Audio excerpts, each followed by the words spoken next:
The moment Ethan Cole's wrench slipped inside the junction box, 3,000 volts of raw electricity exploded across his knuckles. And that wasn't even the worst part of his day.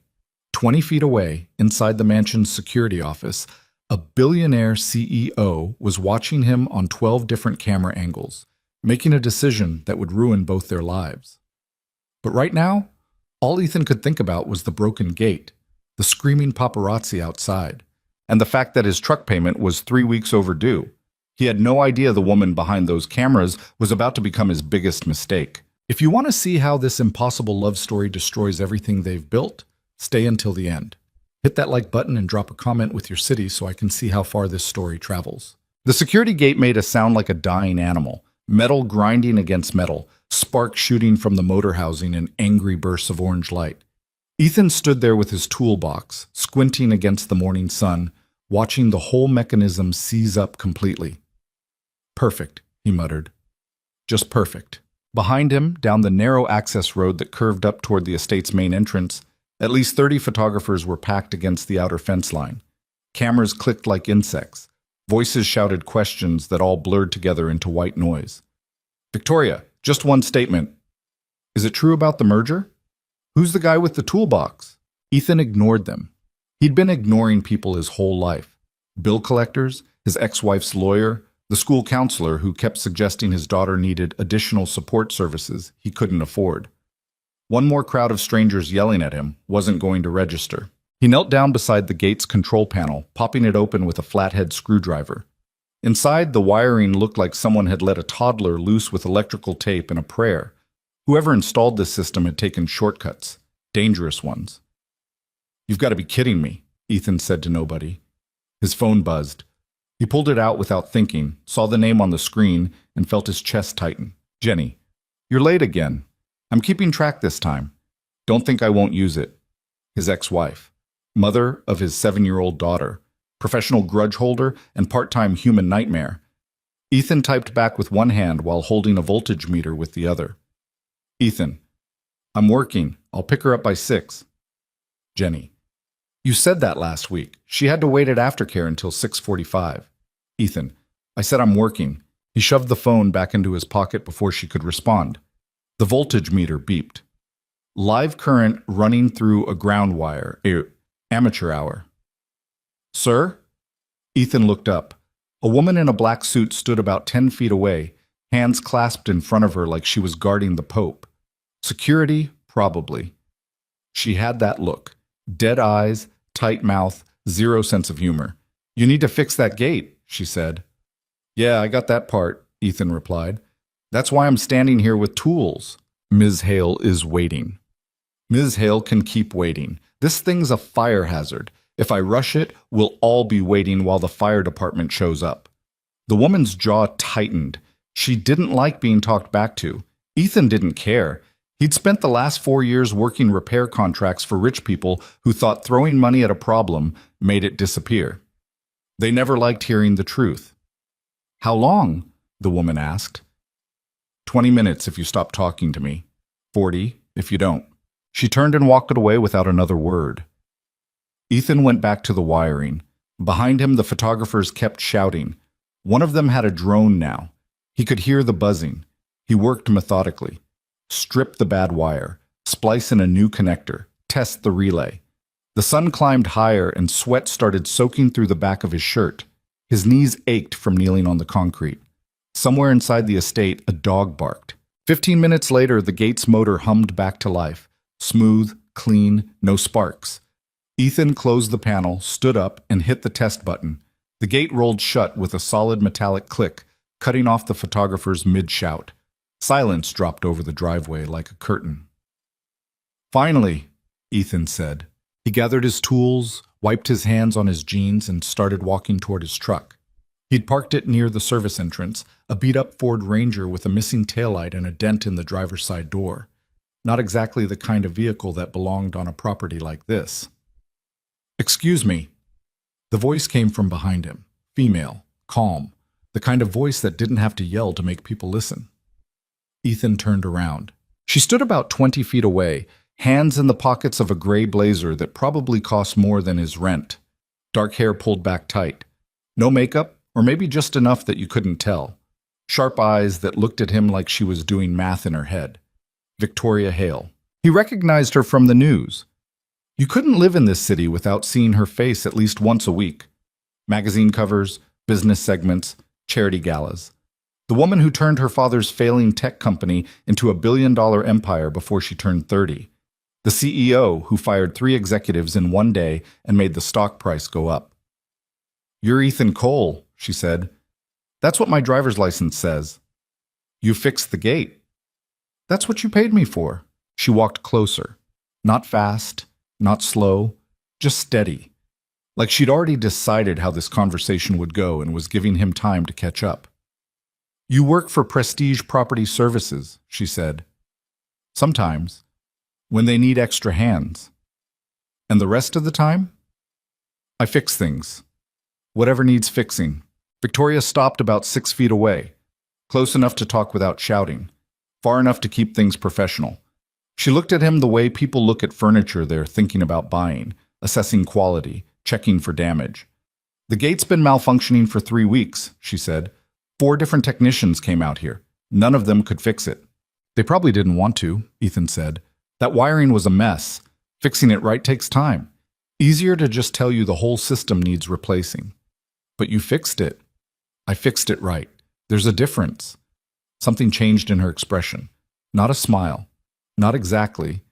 Just a small shift around her eyes, like she'd just confirmed something she already suspected. "I need someone who fixes things right," Victoria said. Ethan picked up his toolbox. "Then you need someone with more hours in the day than I've got. I'll pay double your rate." "I'm sure you will." "Doesn't give me more hours." "Triple." He stopped, looked at her. Really looked at her. Up close, she didn't look like the magazine covers. She looked tired. The kind of tired that sleep doesn't fix. The kind that gets into your bones and stays there. "I've got a daughter," Ethan said. "I pick her up from school most days. I can't just drop everything and camp out here playing handyman. I'm not asking you to camp out. I'm asking you to fix what's broken." "How much is broken?" "I'll make you a list." Ethan set his toolbox down again. This was a bad idea. He could feel it in his gut. Rich people always wanted more than they paid for. They acted like money bought them pieces of your life, little slices of your time that they could own, but triple rate. That was real money. The kind of money that could get him caught up on truck payments, maybe even cover the aftercare bills Jenny kept threatening to take him to court over. "One condition," Ethan said. "I work my own schedule. You give me the list, I knock it out when I can, but I don't answer calls after 6 p.m. and I don't work Sundays." "Agreed. And I want payment every 2 weeks. Not net 30, not whenever accounting gets around to it. Every 2 weeks." Victoria pulled a phone from her pocket. Expensive. Thin. The kind that probably cost more than his truck. "Give me your banking information," she said. "I'll have the first payment sent today. I haven't done any work yet." "Consider it a retainer." She said it like it was normal, like people just threw money at strangers all the time. Maybe in her world, they did. Ethan gave her the details. She typed without looking at the screen, thumbs moving fast. 30 seconds later, his phone buzzed. "Deposit, $4,500. His stomach flipped. $4,500. Just like that. He'd been expecting maybe $1,500, $2,000 tops. That's half the first month," Victoria said. "The rest comes when you finish the initial repairs." "What initial repairs?" "Come inside, I'll show you." She turned and started walking toward the main house.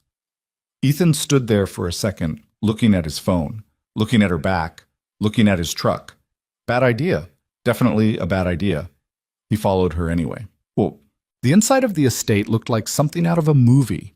High ceilings, marble floors, windows that stretched from floor to ceiling, flooding every room with natural light. The kind of place where everything was expensive and nothing was comfortable. Victoria walked fast. Ethan followed, toolbox in hand, trying not to stare at the artwork on the walls. Was that a real Rothko? It looked like a real Rothko. "Security system needs an upgrade," Victoria said without slowing down.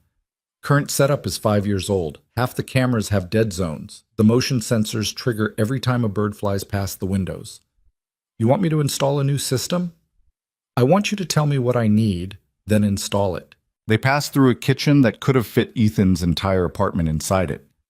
Stainless steel everything. An island counter the size of a car. A refrigerator that probably had more computing power than the laptop he'd bought used off Craigslist. Guest house needs electrical work, Victoria continued. Lights flicker. Outlets don't hold plugs properly. The breaker trips if you run the heater and the coffee maker at the same time. Sounds like aluminum wiring, Ethan said. Whole place probably needs rewiring. Then rewire it. She said it like it was simple, like rewiring an entire building was the same as changing a light bulb. They walked through a side door, across a stone path, past a pool that looked like it belonged at a resort. The guest house sat at the back of the property, tucked behind a row of trees. Smaller than the main building, but still bigger than most houses Ethan had ever been inside. Victoria opened the door without knocking. Inside, the space looked lived in, but empty. A couch that nobody sat on. A kitchen that nobody cooked in. The kind of place that existed just to exist. Check the electrical panel, Victoria said. Then give me an estimate. Ethan set down his toolbox and found the panel behind a closet door. The moment he opened it, he knew she was right. Aluminum wiring. Outdated breakers. The whole system was a code violation waiting to happen. This is going to take time, he said. We're talking full rewire, permits, inspections. You can't just... How much time? 3 weeks? Maybe 4. Do it in 2. I'll handle the permits. Ethan closed the panel and turned to look at her. She stood near the window, arms crossed, looking out at the pool. The afternoon light cut across her face at an angle, and for a second, she didn't look like a CEO. She just looked like someone who was tired of being alone in a big house. Why me? Ethan asked. Excuse me? You've got money. You could hire a whole company, union electricians, project managers, the works. Why hire some guy who does side jobs? Victoria didn't answer right away. She kept looking out the window, like the answer was somewhere in the trees. Because companies send different people every day, she finally said. Different faces, different voices. I don't want different people in my house. You want consistency. I want someone who doesn't treat me like a photo opportunity. Ethan understood that. He'd watched the photographers outside, seen the way they pushed and shoved just to get a shot of her through a car window. That kind of attention would make anyone want to lock the doors and throw away the key. I'm not a celebrity bodyguard, Ethan said. I'm just a guy who fixes things. I know exactly what you are, Victoria replied. That's why I'm hiring you, Mum. He started the next day. Victoria gave him a key card for the service entrance and a code for the security system. She also gave him a list, handwritten on expensive paper, of everything that needed work. The list was long. Too long. Main house, replace HV, AC filters, repair third-floor bathroom leak, fix sticking doors in east wing, upgrade circuit breakers in kitchen. Guest house, full electrical rewire, replace water heater, repair deck boards, fix irrigation system. Exterior, resurface driveway, repair garden lighting, winterize pool system, replace fence post near north property line. Ethan sat in his truck, reading the list, doing math in his head. At this rate, he'd be working here for months, maybe longer. His phone buzzed. Jenny. Don't forget, soccer practice tonight, 5:30. Don't be late. Ethan. I'll be there. Jenny. You better be. He shoved the phone away and got to work. The first week was all grunt labor. Replacing filters, fixing leaks, small stuff that didn't require much thinking. He worked alone most of the time. Occasionally he'd see Victoria through a window, talking on the phone or typing on a laptop. She never came outside to check on him, never asked for progress reports. Just let him work. It was strange. Most clients hovered, asked questions, wanted updates every 5 minutes. Victoria acted like he didn't exist. Until the second week. He was in the guest house, running new wire through the ceiling, when he heard the door open behind him. How's it going? Victoria's voice. Ethan climbed down from the ladder, wiping dust off his hands. Slow. Whoever built this place hid the junction boxes behind drywall. I have to cut access panels just to reach the wiring. Will that be a problem? Just means more patching and painting when I'm done. She walked over to the window, same spot as before. Like that was her place in this room. Ethan had started to notice things like that. The way she always stood with her arms crossed when she was thinking, the way she checked her phone every few minutes but rarely answered it. You work alone a lot, she said. It's easier that way. No employees? Can't afford employees, can barely afford tools. Victoria turned away from the window, looked at him directly. You're good at this. Why don't you have a real business? Ethan picked up a wire stripper, tested the blade. Because real businesses require real money. Licenses, insurance, trucks that don't break down every other week. I do what I can with what I've got. And what you've got isn't much. It wasn't a question. It wasn't an insult either, just a statement of fact. Ethan appreciated that. He was tired of people pretending poverty was noble or character building. Poverty was just poverty. It didn't make you better. It just made you tired. I get by, Ethan said. What about your daughter? He looked up sharply. What about her? You mentioned picking her up from school. That's why you can't work late. That's right. How old is she? 7. And her mother? Ethan set down the wire stripper. This conversation was moving into territory he didn't like. Her mother and I aren't together. Hasn't been together for 3 years. We split custody, but I do most of the actual parenting. That must be difficult. It's life. Victoria nodded slowly, like she was filing that information away somewhere. Then she changed the subject completely. Do you want coffee? She asked. Ethan blinked. What? Coffee. I'm making some for myself. Do you want a cup? It was such a normal question, such a small thing. But something about it felt significant, like she was testing something, or maybe offering something. Sure, Ethan said. Black. No sugar. She disappeared into the kitchen. He heard cabinets opening, the hiss of an expensive coffee machine. A few minutes later, she came back with 2 mugs, plain white ceramic. Nothing fancy. She handed him one and kept the other for herself. They stood there drinking coffee in silence. Outside, birds sang in the trees. The pool filter hummed quietly. For a moment, the world felt smaller, less complicated. Can I ask you something? Victoria said. You're paying me triple rate. You can ask whatever you want. Why do you do this? The repair work, I mean. You're clearly smart enough to do something else. Ethan sipped his coffee. It was good coffee, the expensive kind that actually tasted like something. I like fixing things, he said. There's something satisfying about taking something broken and making it work again. It's simple, clear. You can see the problem, you solve it, and it stays solved. Unlike most problems. Unlike most problems, Ethan agreed. Victoria looked at him over the rim of her mug. Really looked at him. Not the way she'd looked at him that first day, like furniture being appraised. This was different. This was curiosity. You don't care that I'm rich, she said. Should I? Most people do. They either treat me like I'm royalty or like I'm a target. Nobody just treats me like a person. You want me to start bowing or something? The corner of her mouth twitched. Not quite a smile. Close. No, she said. I want you to keep doing exactly what you're doing. She finished her coffee, set the mug down on the counter, and walked toward the door. Victoria, Ethan said. She stopped, turned.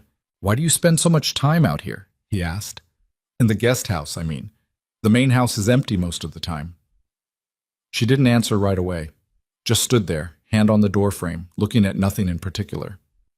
Because the main house feels like a museum, she finally said. This place feels like it could be a home. Then she left. Ethan stood there for a long time after she was gone, holding his empty coffee mug, thinking about what she'd said. A museum. Yeah, he could see that. The main house was beautiful, but it wasn't alive. It was a place to impress people, not a place to live. He went back to work, but something had shifted. The job didn't feel like just a job anymore, and that made him nervous. By the end of the 3rd week, Ethan had settled into a routine. He'd arrive around 9 after dropping his daughter at school, work until 2:30, then leave to pick her up. Evenings were for homework, dinner, bedtime stories. Then he'd sit alone in his apartment, going over the next day's work in his head. Victoria had started appearing more often. Not hovering, just present. She'd bring coffee, ask questions about the work, make small talk that didn't feel small. One afternoon, while Ethan was replacing a circuit breaker in the main house kitchen, she sat at the island counter with her laptop, typing emails or spreadsheets or whatever billionaires typed. Do you ever stop working? Ethan asked. Do you? She replied without looking up. Touché. She smiled at her screen. He caught it in his peripheral vision and felt something warm settle in his chest. Dangerous. That feeling was dangerous. What are you working on? He asked, more to distract himself than because he cared. Acquisition proposal. We're trying to buy a software company in Austin. They don't want to sell. So you're going to make them an offer they can't refuse? Something like that. Ethan finished tightening the breaker and closed the panel. Must be nice, having that kind of power. Victoria stopped typing, closed her laptop, looked at him with those sharp eyes that seemed to see straight through bullshit. You think I like this? She asked. I think you're good at it. Being good at something doesn't mean you like it. Ethan wiped his hands on a rag. Then why do it? Because someone has to. Because 3,000 people work for my company and they all have families and mortgages and lives that depend on me making the right decisions. Because if I stop, everything collapses. There was heat in her voice now, not anger, something closer to frustration, like she'd been holding this in for a long time and it was finally spilling out. That sounds exhausting, Ethan said quietly. It is. So why not quit? Sell the company. Walk away. Victoria laughed, but it wasn't a happy sound. And do what? I've been running this company since I was 24. I don't know how to be anything else. Ethan understood that. He'd been fixing things since he was a teenager. It wasn't just a job, it was who he was. For what it's worth, he said, you seem like more than just a CEO to me. Victoria's expression softened. Just a little. Just enough. Yeah? She said. Yeah. They held eye contact for a few seconds longer than necessary. Long enough for Ethan to notice the way the afternoon light caught the side of her face. Long enough for him to realize he'd been thinking about her more than he should. He broke the gaze first, looked down at his tools, cleared his throat. I should get going, he said. Need to pick up my daughter. Of course. But neither of them moved. The kitchen felt smaller suddenly, warmer. Same time tomorrow? Victoria asked. Same time tomorrow, Ethan confirmed.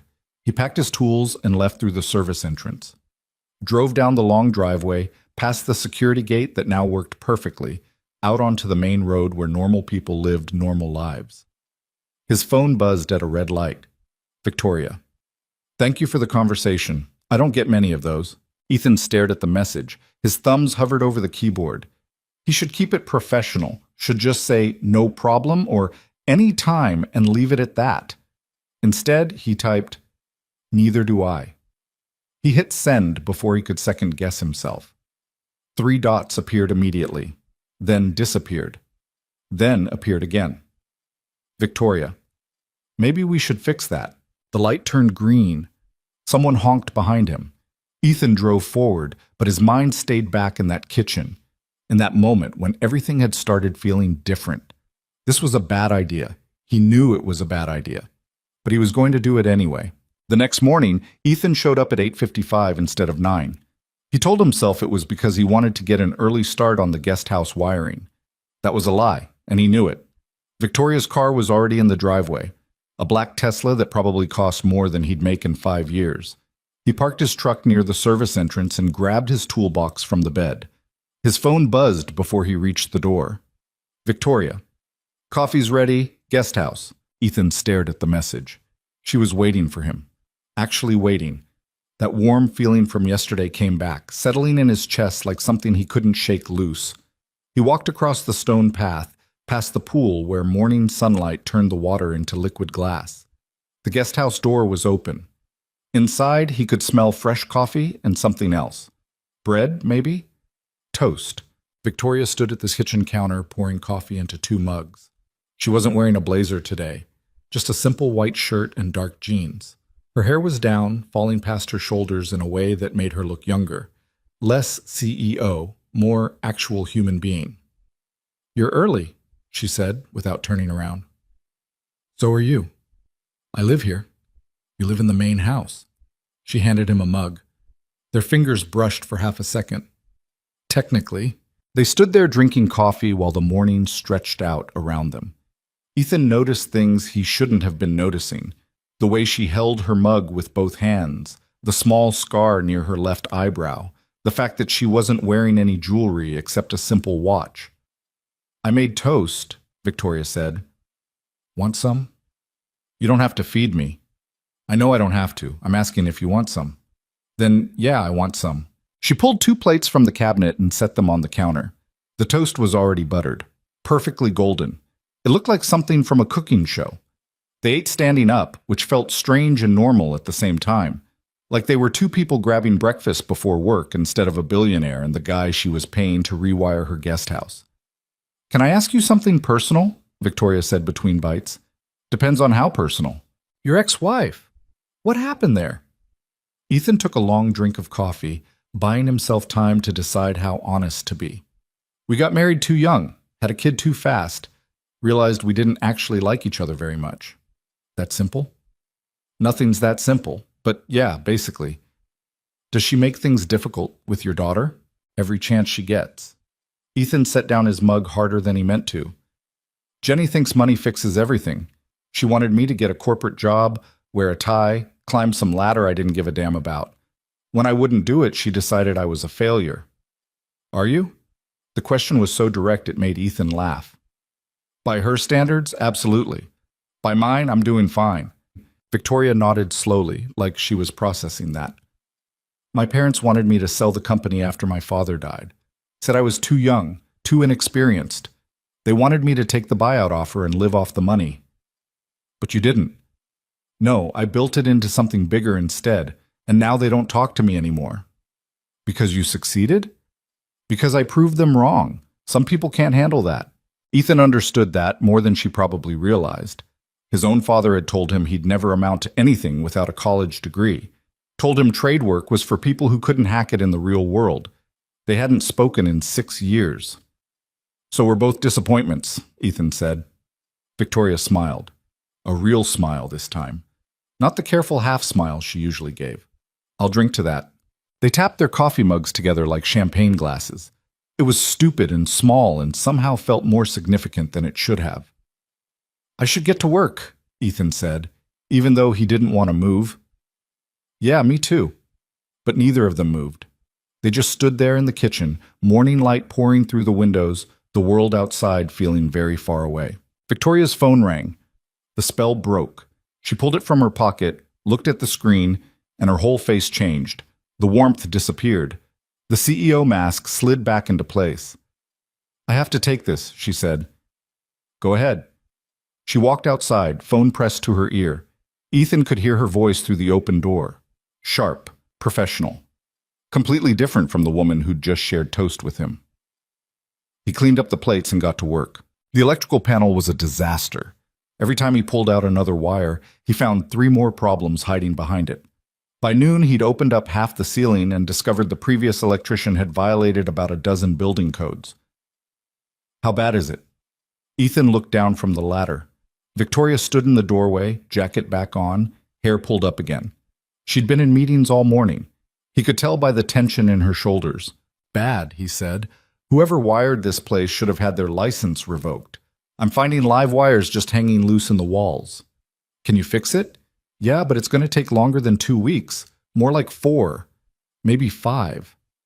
Victoria pulled out her phone, typed something. Done. Take the time you need. That's going to cost you more.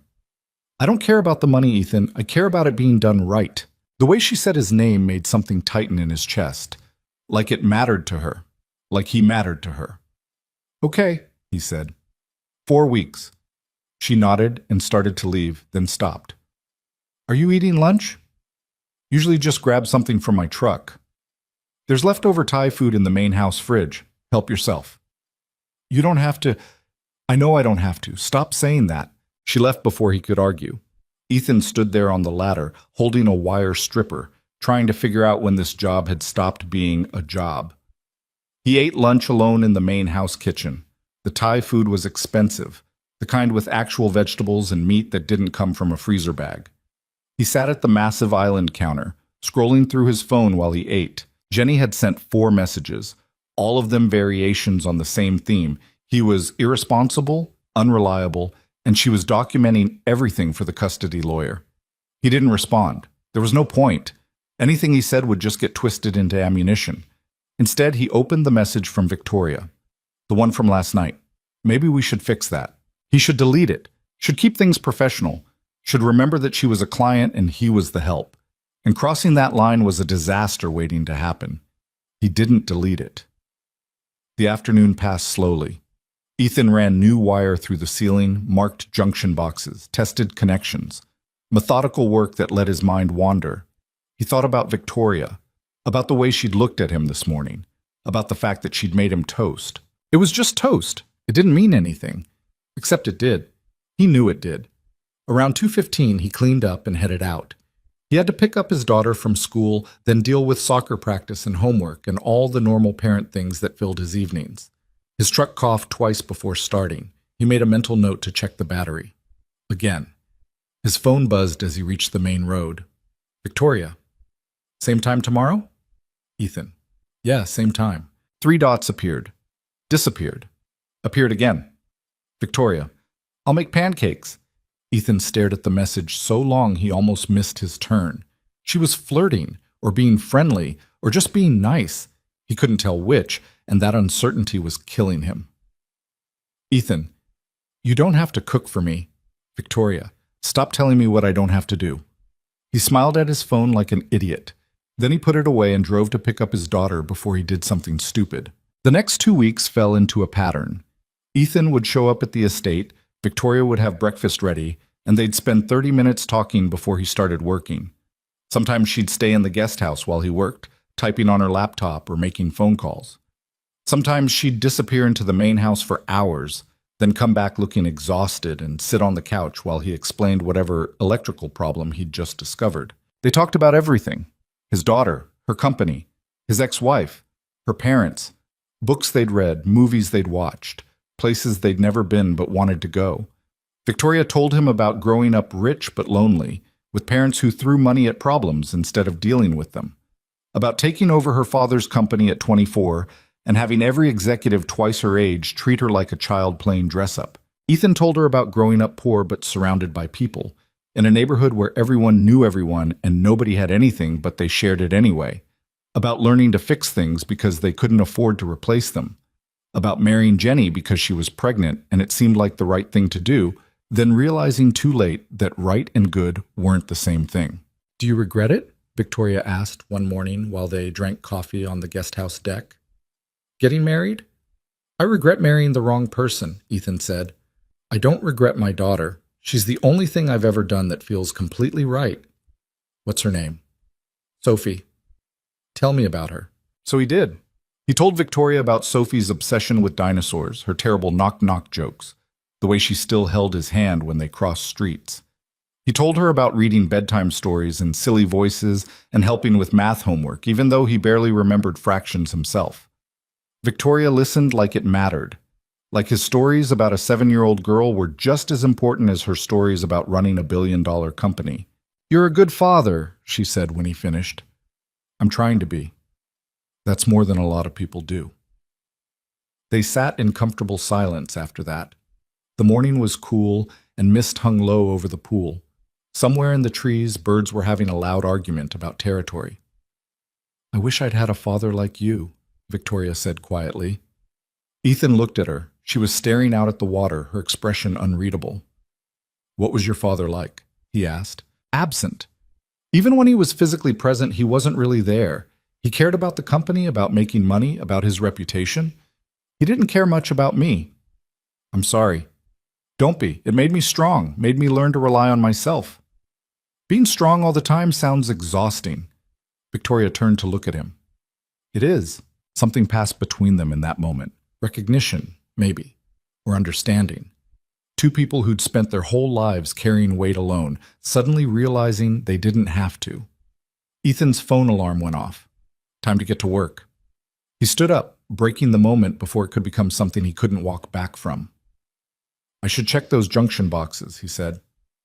Right, yeah, but the moment stayed with them. Ethan could feel it while he worked, like static electricity on his skin. He'd look up and catch Victoria watching him from across the room. She'd look away quickly, but not quickly enough. They were circling something. Both of them knew it. Neither of them was ready to name it. One evening, Ethan stayed late. He told himself it was because he wanted to finish running the wire through the west wall before calling it a day. That was partially true. The other truth was that Sophie was at Jenny's house for the week, and his apartment felt too empty to go home to. Victoria appeared around 6:30 with 2 beers. "You're still here," she said. "Almost done. You say that every night." "This time I mean it." She sat on the couch and opened both beers, setting one on the coffee table for him. Ethan climbed down from the ladder and joined her. They drank in silence for a while. Outside, the sky was turning purple. The pool lights had come on automatically, casting blue ripples across the ceiling. "Can I tell you something?" Victoria said. "Sure." "I haven't had a real friend in 8 years. Ethan looked at her. She was staring at her beer bottle, peeling the label with her thumbnail. "What about all those people at your company?" he asked. "Employees, not friends. There's a difference." "What about outside work?" "Everyone outside work wants something. Access, money, connections, a story to sell to tabloids. Nobody just wants to know me." "That sounds lonely." "It is." She took a long drink. "But then you showed up to fix a gate, and suddenly I have someone to have breakfast with. Someone who doesn't care that I'm rich or famous or powerful. Someone who just treats me like a person." Ethan's throat felt tight. "Victoria, I'm not saying this to make you uncomfortable. I just wanted you to know that these last few weeks have been the best I've felt in a long time, and I don't want them to end." "The rewiring's almost done." "I know. Then I won't have a reason to be here anymore." Victoria set down her beer and turned to face him fully. "Find a reason." The air between them felt charged, dangerous. Ethan knew he should leave, should finish his beer, pack his tools, and drive away before this became something that couldn't be undone. Instead, he said, "What kind of reason?" "I don't know. There's always something that needs fixing." "You're going to invent problems just to keep me around?" "If I have to." She said it so simply, so honestly, like it was the most natural thing in the world. Ethan should have laughed it off, should have made a joke, should have done anything except what he actually did, which was reach out and take her hand. Victoria's fingers closed around his. Her hand was smaller than his, softer. She looked at their joined hands like she couldn't quite believe they were real. "This is a bad idea," Ethan said. "Probably." "You're my client." "I know." "I'm nobody. You're—" "Don't." Her grip tightened. "Don't do that. Don't make yourself smaller just because I have money. You're not nobody, Ethan. You're the first person in years who's made me feel like I'm not nobody." They sat there, hands linked, while the pool lights flickered patterns across the walls.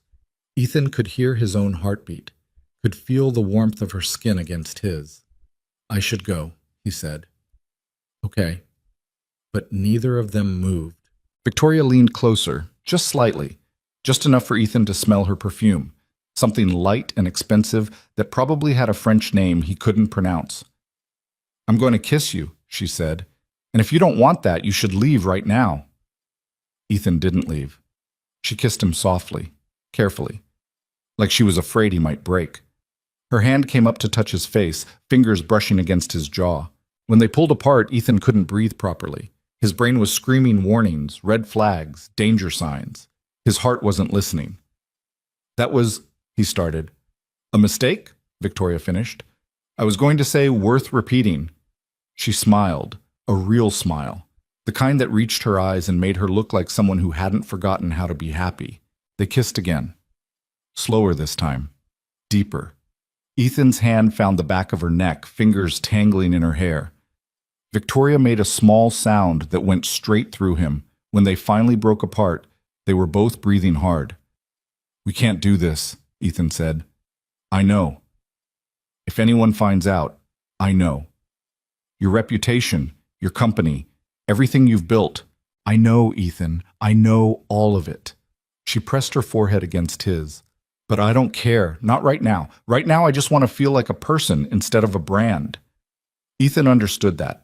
He'd spent years feeling like a failure, a deadbeat, a cautionary tale. With Victoria, he felt like someone who mattered. They sat on the couch for a long time, not talking, just existing in the same space. Victoria's head rested on his shoulder. His arm was around her waist. It felt normal and impossible at the same time. Eventually, reality crept back in. Ethan had to go home. Victoria had early meetings. They couldn't stay frozen in this moment forever. "Tomorrow?" she asked as he gathered his tools. "Tomorrow." Same time? Same time. She walked him to the door. They stood in the threshold, neither wanting to be the first to step away. This is dangerous, Ethan said. I know. We should stop before it gets worse. Probably. Are we going to stop? Victoria looked up at him. Her eyes were clear and certain. No. Okay then. He kissed her one more time, quick and sweet, then forced himself to walk away. His truck started on the first try, which felt like a small miracle, or maybe a bad omen. He couldn't tell anymore. His phone buzzed before he reached the main road. Victoria, I'm already looking forward to tomorrow. Ethan, me too. He drove home through empty streets, his mind replaying everything that had just happened. The kiss, the touch, the way she'd looked at him like he was something precious. This was going to end badly. He knew that with absolute certainty. Rich women didn't end up with broke handymen. That wasn't how the world worked. There were rules, and those rules existed for a reason. But right now, driving through the dark with the taste of her still on his lips, Ethan didn't care about the rules. He just wanted tomorrow to come faster. The next morning felt different, electric. Ethan showed up 10 minutes early and found Victoria already waiting in the guest house. She'd made waffles this time, real waffles, not frozen ones. You're early, she said. So are you. I couldn't sleep. Neither could I. They ate breakfast standing close together, shoulders touching. Every time their eyes met, Ethan felt that jolt again, like touching a live wire.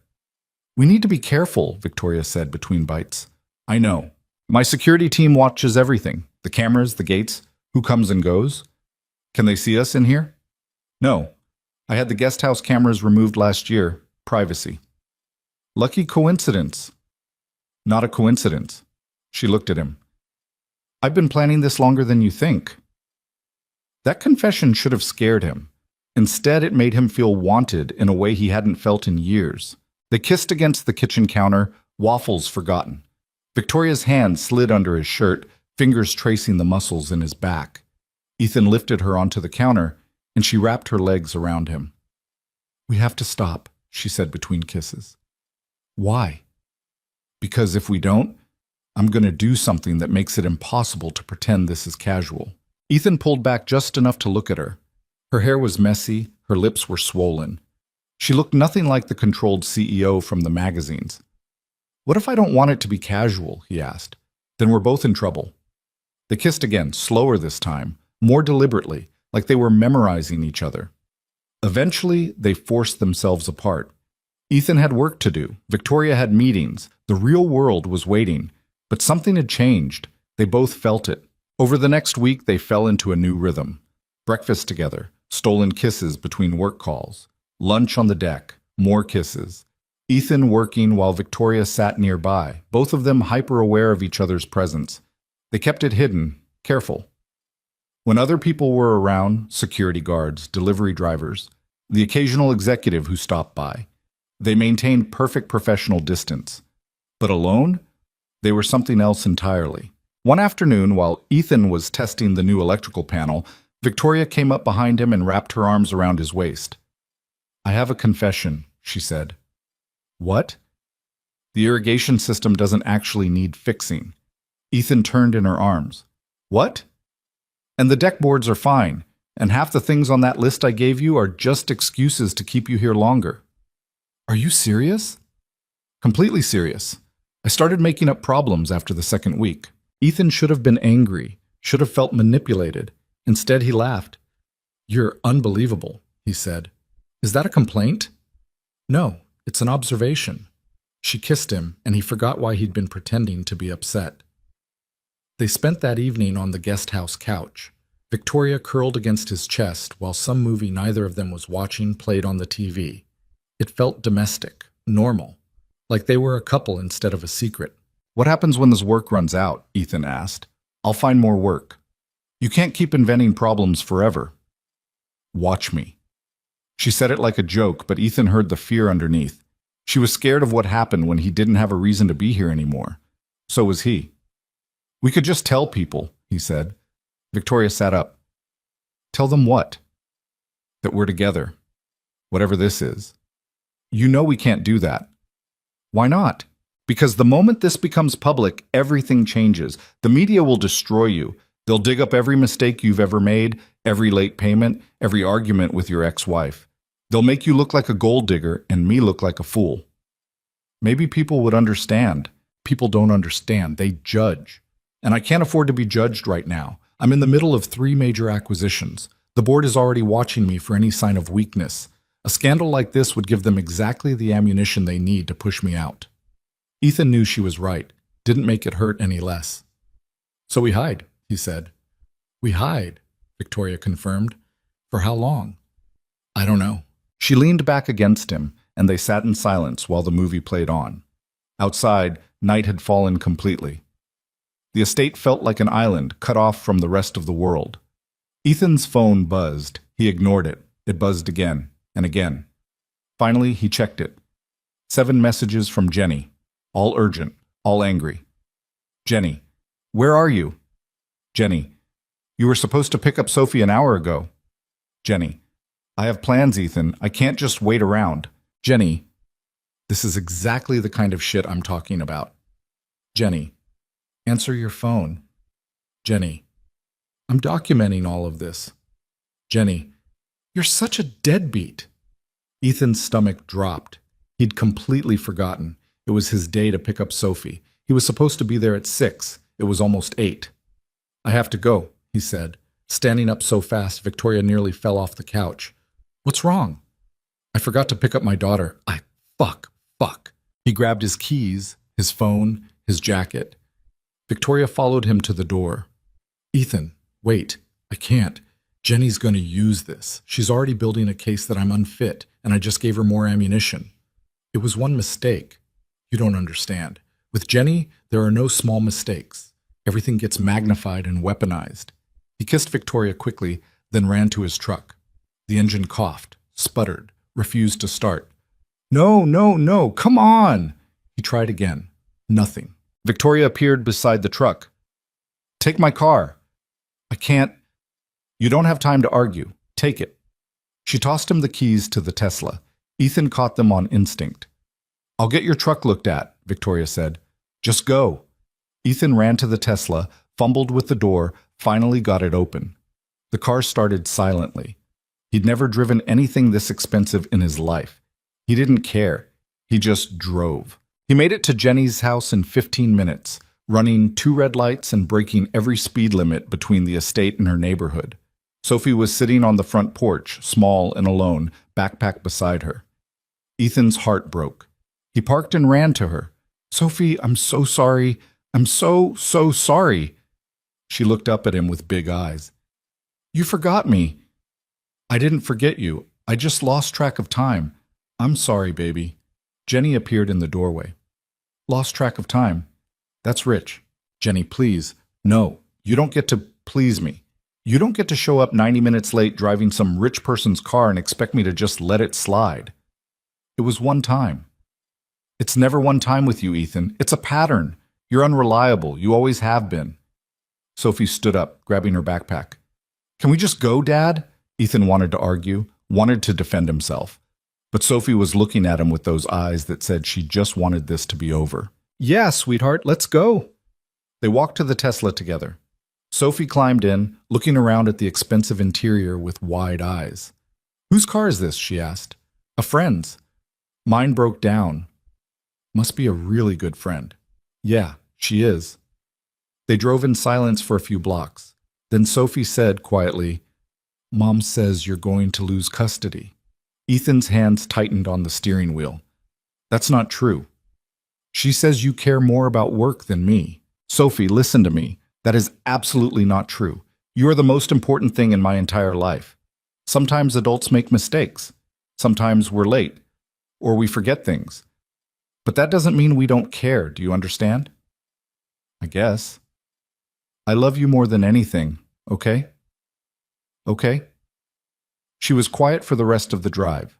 When they got to Ethan's apartment, she went straight to her room without saying goodnight. Ethan stood in the kitchen staring at his phone.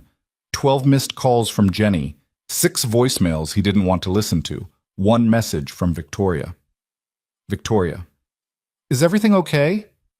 He wanted to say yes, Wanted to pretend that everything was fine and this was all manageable. Instead, he typed, I don't know. He sat on the couch in the dark, listening to Sophie move around in her room, and wondered how he'd let himself get so distracted that he'd forgotten the one thing that actually mattered. His phone buzzed. Victoria, come back tomorrow. We'll figure it out. But Ethan wasn't sure there was anything to figure out. He'd spent weeks living in a fantasy, pretending that he could have this thing with Victoria and still be the father Sophie needed. Tonight proved he couldn't do both, and he knew which one he had to choose. Ethan didn't go back the next day. He sent Victoria a text at 6 a.m, before Sophie woke up, before he could talk himself out of it. Ethan, I need a few days, family stuff. I'm sorry. Her reply came immediately, like she'd been waiting. Victoria, don't apologize. Take whatever time you need. Victoria, your truck is fixed. New battery. I had it towed to your place. Victoria, just come back when you're ready. He stared at those messages for a long time. She'd fixed his truck. Of course she had, because that's what people with money did. They solved problems by throwing cash at them. It should have annoyed him. Instead, it just made everything worse. Sophie shuffled into the kitchen, still half asleep, dragging her stuffed dinosaur behind her. Is there breakfast? Yeah, baby. Cereal okay? Can you make pancakes? Ethan thought about Victoria's pancakes. Perfect golden circles with fresh berries. Nothing like the lumpy disasters he usually managed. How about waffles, he said. The freezer kind. Sophie climbed onto a chair. The freezer kind are good.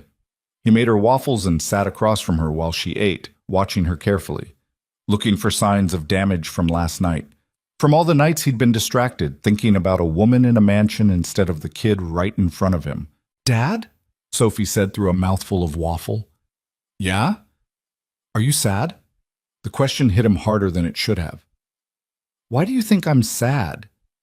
You have your sad face on. I didn't know I had a sad face. You do. You get all wrinkly here. She pointed at her own forehead. And you stop talking. Ethan forced a smile. I'm not sad, just tired. Mom says you're always tired because you work too much. Your mom says a lot of things. Sophie went back to her waffles.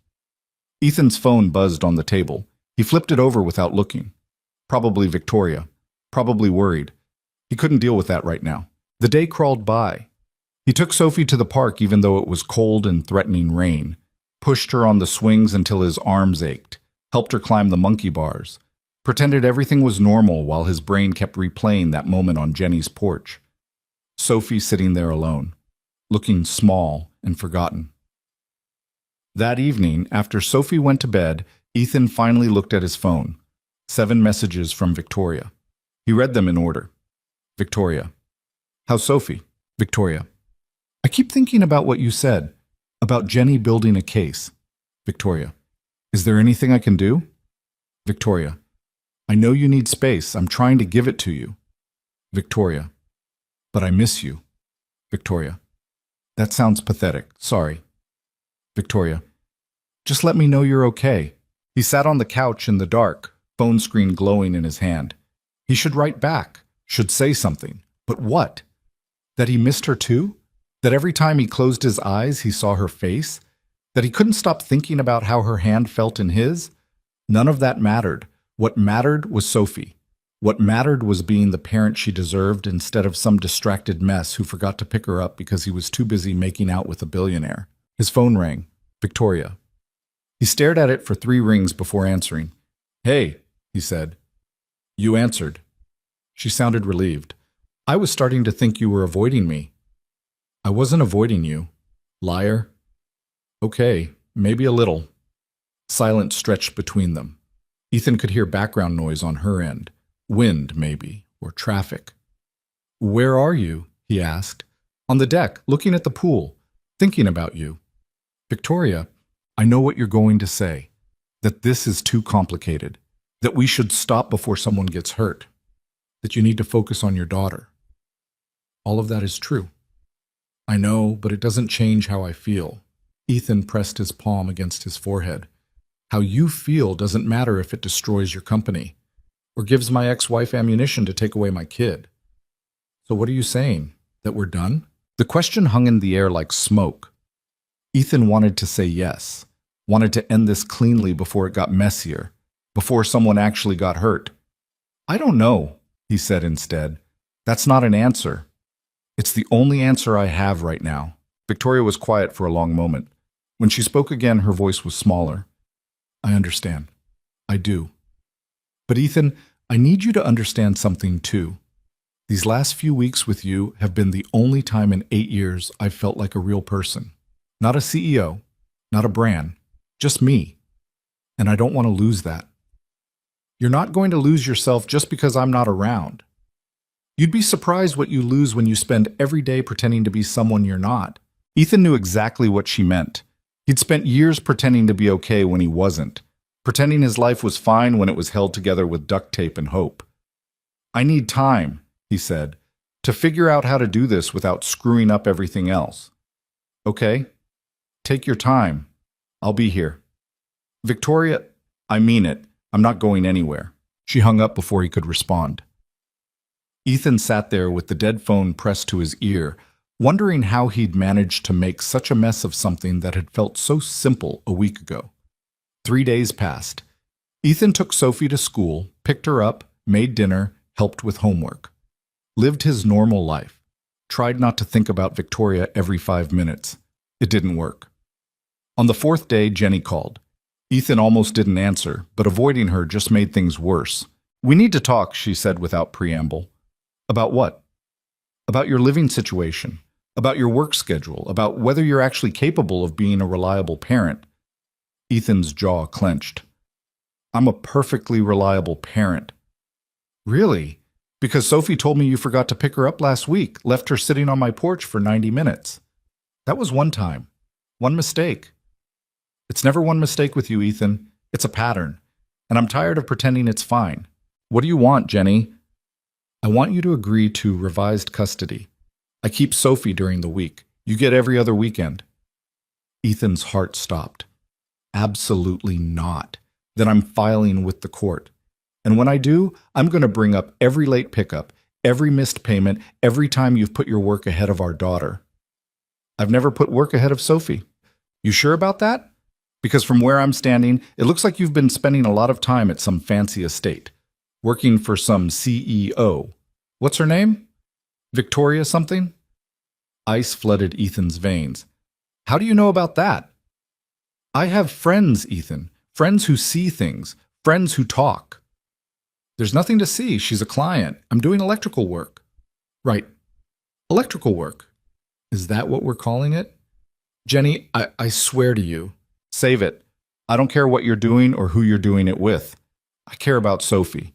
And right now, Sophie needs stability you can't provide. She hung up before he could argue. Ethan stood in his kitchen, gripping the phone so hard his knuckles went white.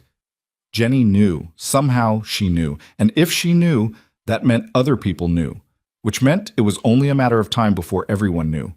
His phone buzzed. Unknown number. Unknown. We should meet. I have information you need. Ethan. Who is this?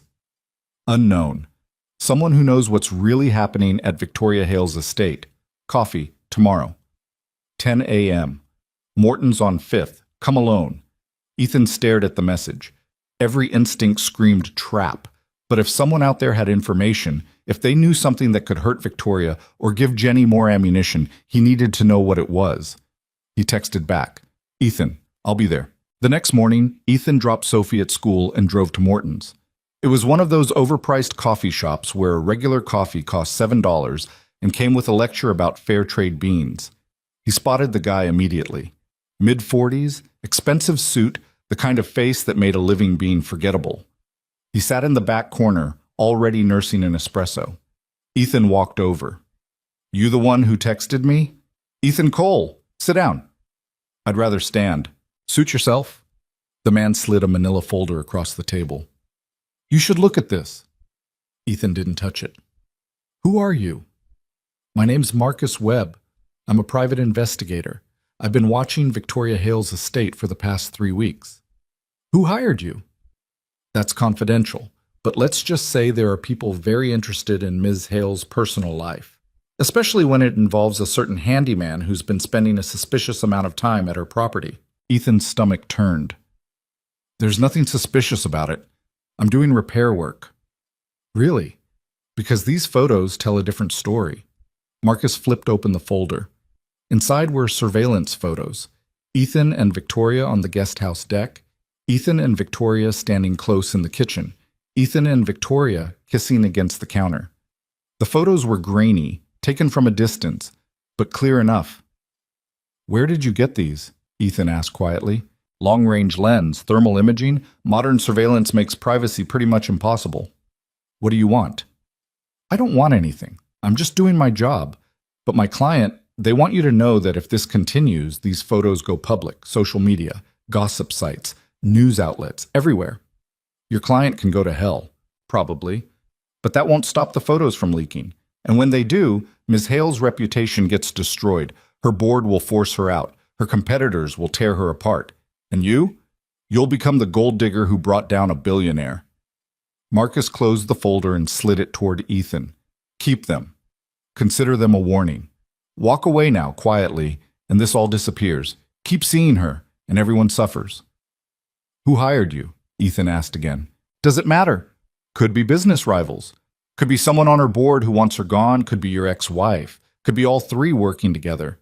The point is, the photos exist, and they will become public unless you end this. Marcus stood up, straightened his tie.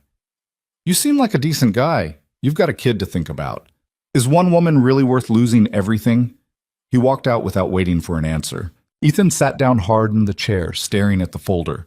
His hand shook when he opened it again. The photos looked worse the second time. More damning, more real. He pulled out his phone and called Victoria.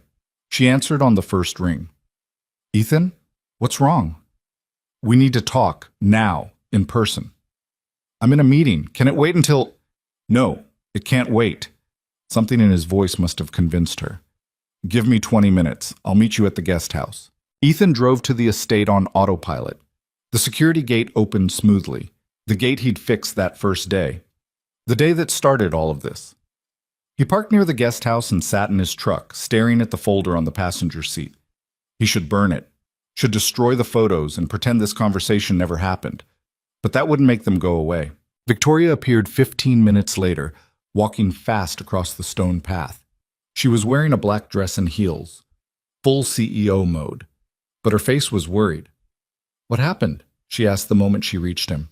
Ethan handed her the folder without speaking. She opened it, went very still, flipped through the photos one by one, her expression getting harder with each image. How long have they been watching us? She asked.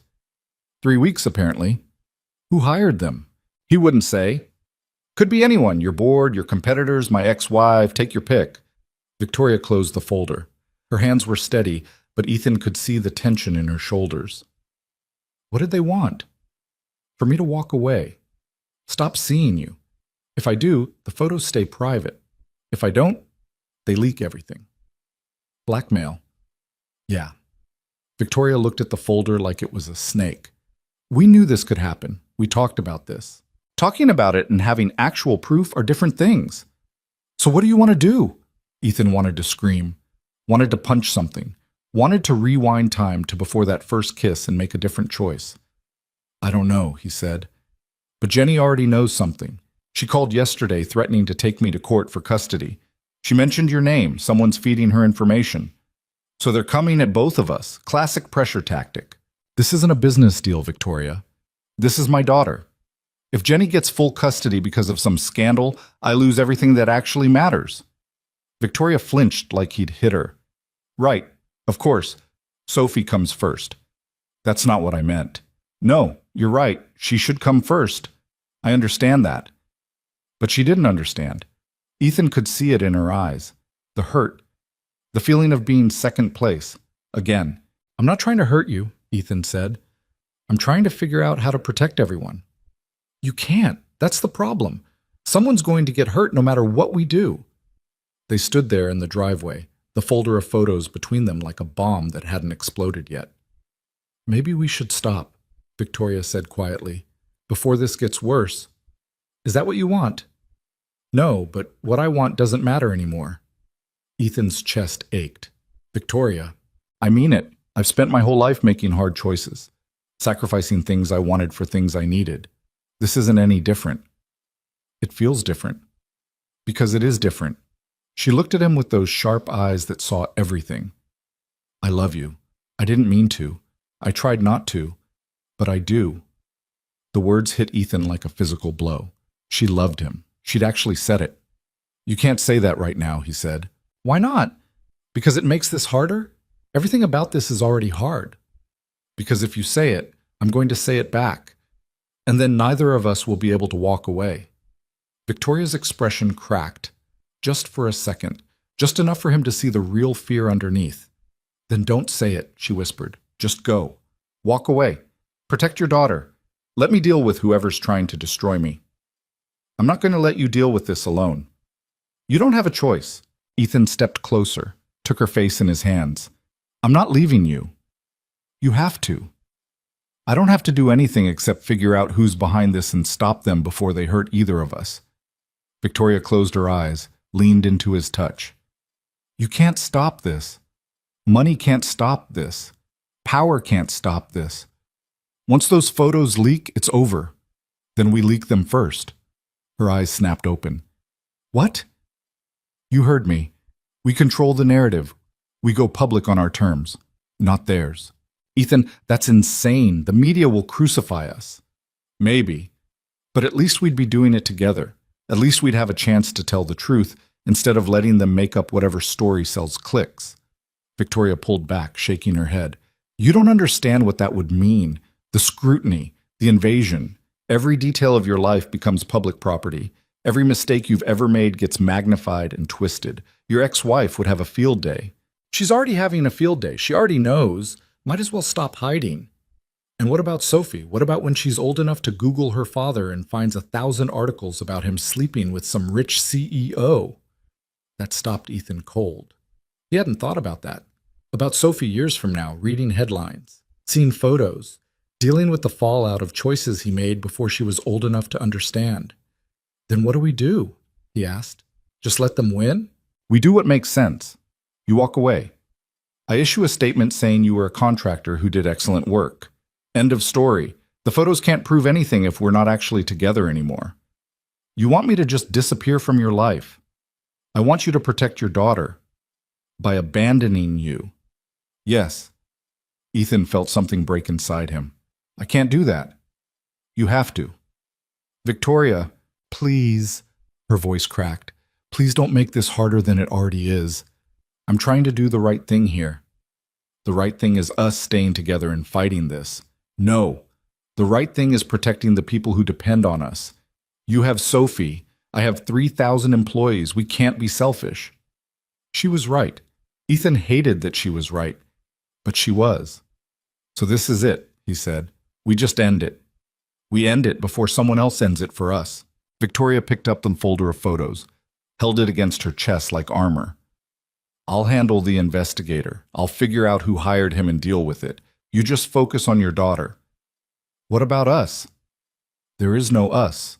Not anymore. There can't be. She turned and walked toward the main house. Ethan wanted to follow, wanted to grab her and kiss her and tell her they'd figure this out together. But he didn't. He just stood there watching her walk away, knowing she was right, but hating every second of it. His phone buzzed. Text from Victoria. Victoria. I love you. I needed to say it at least once where you can't argue. Victoria. Now please leave before I change my mind. Ethan got in his truck and drove away. The security gate closed behind him with a final metallic click. That night he sat on his couch staring at nothing. Sophie was asleep. The apartment was quiet. His phone sat on the coffee table, dark and silent. He kept thinking about Victoria's face when she'd said she loved him. The way her voice had cracked when she told him to leave. The way she'd held that folder like it was the only thing keeping her upright.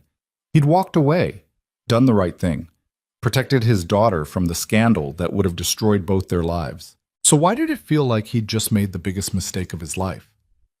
His phone buzzed. Unknown number again. Unknown. Smart choice. The photos stay buried. You stay quiet. Everyone wins. Unknown. Oh, and one more thing. Stay away from Victoria Hale. Permanently. We'll be watching. Ethan stared at the message. Rage built in his chest, hot and sharp. They thought they'd won, thought they could threaten him into compliance, and he'd just accept it. They didn't know him very well. He opened a new message, typed carefully. Ethan, who hired the investigator? He didn't expect an answer, but 30 seconds later, his phone rang. Blocked number. Hello? Ethan answered. Mr. Cole. A woman's voice, smooth, professional, vaguely familiar. This is Rebecca Chen. I'm on the board of directors for Hale Technologies. Ethan's blood went cold. What do you want? I want to make sure you understand the situation. Victoria Hale is brilliant, but she's also distracted, emotional. She's making decisions based on feelings instead of data. That's dangerous for a company our size. So you're trying to force her out. I'm trying to protect shareholder value. And right now, Victoria's personal life is threatening that value. If she continues making poor choices, the board will have no option but to remove her from the CEO position. And you hired someone to spy on her. I hired someone to gather information. What I do with that information depends entirely on Victoria's behavior going forward. This is blackmail. This is business. Stay away from her, and the photos stay private. Everyone moves on. Victoria keeps her position. You keep your daughter. Simple. And if I don't? Rebecca's laugh was cold. Then you both lose everything. Your choice, Mr. Cole. She hung up. Ethan sat there, phone pressed to his ear, listening to dead air. A board member. Someone Victoria probably worked with every day. Someone she trusted. He opened his messages and typed fast. Ethan, I know who hired the investigator. We need to talk. Tomorrow morning. Victoria's reply came immediately. Victoria. You're supposed to be staying away. Ethan. Change of plans, Rebecca Chen is. She's the one. Victoria. What? Ethan. She just called me. Admitted everything. She's trying to force you out. 3 dots appeared. Disappeared. Appeared again. Victoria. My house, 7 a.m. Use the service entrance. Ethan. I'll be there. He set his phone down and stared at the ceiling. This was dangerous, probably stupid, definitely going to make everything worse. But he was done running, done letting other people make his choices for him. If they wanted a fight, he'd give them one. Ethan arrived at 6:45 before the sun fully cleared the hills. The estate looked different in the early morning light, less like a fortress, more like a prison. He parked near the service entrance and texted Victoria that he was there. She opened the door herself. No security, no staff, just her, wearing yoga pants and an oversized sweater, looking like she hadn't slept. You look terrible, Ethan said. Thanks. You're not exactly fresh either. They stood in the doorway, neither quite ready to cross whatever line they'd drawn the day before. Finally, Victoria stepped aside. Come in. I made coffee. Of course you did. The guest house felt different now, smaller, like the walls had moved closer together while he was gone. Victoria poured 2 mugs and they sat on opposite ends of the couch. Professional distance, safe distance. Tell me exactly what Rebecca said, Victoria said. Ethan repeated the conversation word for word, watched Victoria's face harden with each detail. By the time he finished, her jaw was clenched so tight he could see the muscle jumping. That manipulative snake, Victoria said quietly. You know her well? I've known her for 6 years. She was one of my father's picks for the board. I kept her on because she's smart and ruthless, and I thought I could trust her. Victoria laughed, but it wasn't a happy sound. Guess I was wrong. What's her angle? Why try to force you out? Control, money, pride, take your pick. Rebecca's been pushing for the company to go in a different direction, more aggressive acquisitions, higher risk investments. I've been blocking her at every turn because her strategies are reckless. This is probably her way of removing the obstacle. By destroying your reputation, by making me look unstable. A CEO who can't control her personal life can't be trusted to control a billion-dollar company. That's how the story will go. Ethan set down his coffee. So we prove she's behind it. Expose her. With what evidence? A phone call she'll deny ever happened? Marcus Webb won't testify against a paying client, and even if we could prove it, the damage is done. The photos exist. The story exists. Rebecca just needs to pull the trigger. Then we pull it first. Victoria looked at him. You said that yesterday. You're serious about going public. I'm serious about not letting her win. Ethan, you don't understand what you're suggesting. The moment we confirm there's a relationship, every news outlet in the country will run with it. They'll dig into your background, your divorce, your finances. Every parking ticket, every late payment, every argument with your ex-wife becomes a headline. Let them dig. I've got nothing to hide. Everyone has something to hide, and even if you don't, they'll invent something. That's what they do. Ethan leaned forward. So what's your plan? Just wait for Rebecca to release the photos on her timeline? Give her all the power? My plan is to handle this quietly, legally. I'll have my lawyers investigate Rebecca, find proof she hired Webb, build a case for her removal from the board. How long will that take? Weeks, maybe months. We don't have months. She made it clear, stay away from you or the photos leak. You think she's just going to sit around waiting while your lawyers build a case? Victoria stood up and walked to the window. The sun was higher now, burning off the morning fog. I don't know what you want me to say. That you're right? That we should just throw ourselves to the wolves and hope we come out alive. I want you to fight. You built an empire from nothing. You faced down executives twice your age and made them respect you. But now one board member threatens you and you're just going to hide? Victoria spun around. I'm not hiding. I'm being strategic. You're being scared. Of course I'm scared. You think I want to watch them tear apart everything I've built? You think I want to see my company's stock price tank because some gossip site runs a story about me sleeping with the handyman? The word hung between them. Handyman. Like that's all he was. All he'd ever be. Is that what I am to you? Ethan asked quietly. Victoria's face fell. No, that's not... I didn't mean it like that. Didn't you? Ethan, please. Because that's what they'll call me. That's the story, right? Poor billionaire slumming it with the help. I get it. Stop. Victoria crossed the room and grabbed his hands. You know that's not what you are to me. You know it. Then what am I? She looked at him with those eyes that saw everything. You're the only person in 8 years who's made me feel like I'm worth more than my bank account. You're the first man who looked at me and saw a person instead of an opportunity. You're... Her voice broke. She stopped, swallowed hard, tried again. You're someone I could love if the world would let me. Ethan pulled her close. She came willingly, pressing her face against his chest. He could feel her shoulders shaking. The world doesn't get to decide, he said into her hair. Yes, it does. That's exactly how it works. They stood like that for a long time. The coffee grew cold on the table. Outside, birds started their morning routine. The world kept turning while they tried to figure out how to exist in it together. Finally, Victoria pulled back. Her eyes were red but dry. I have a board meeting in 2 hours. Rebecca will be there, looking at me, knowing what she knows, waiting for me to crack. Don't give her the satisfaction. Easier said than done. Then tell her you know. Victoria blinked. What? At the meeting, in front of everyone, tell them exactly what Rebecca did. Hiring investigators. Blackmail. The whole thing. Without proof?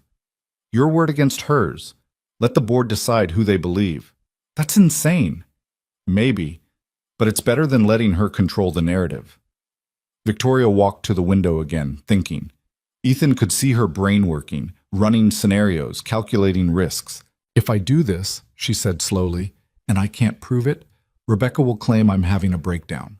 She'll use it as evidence that I'm unfit to lead.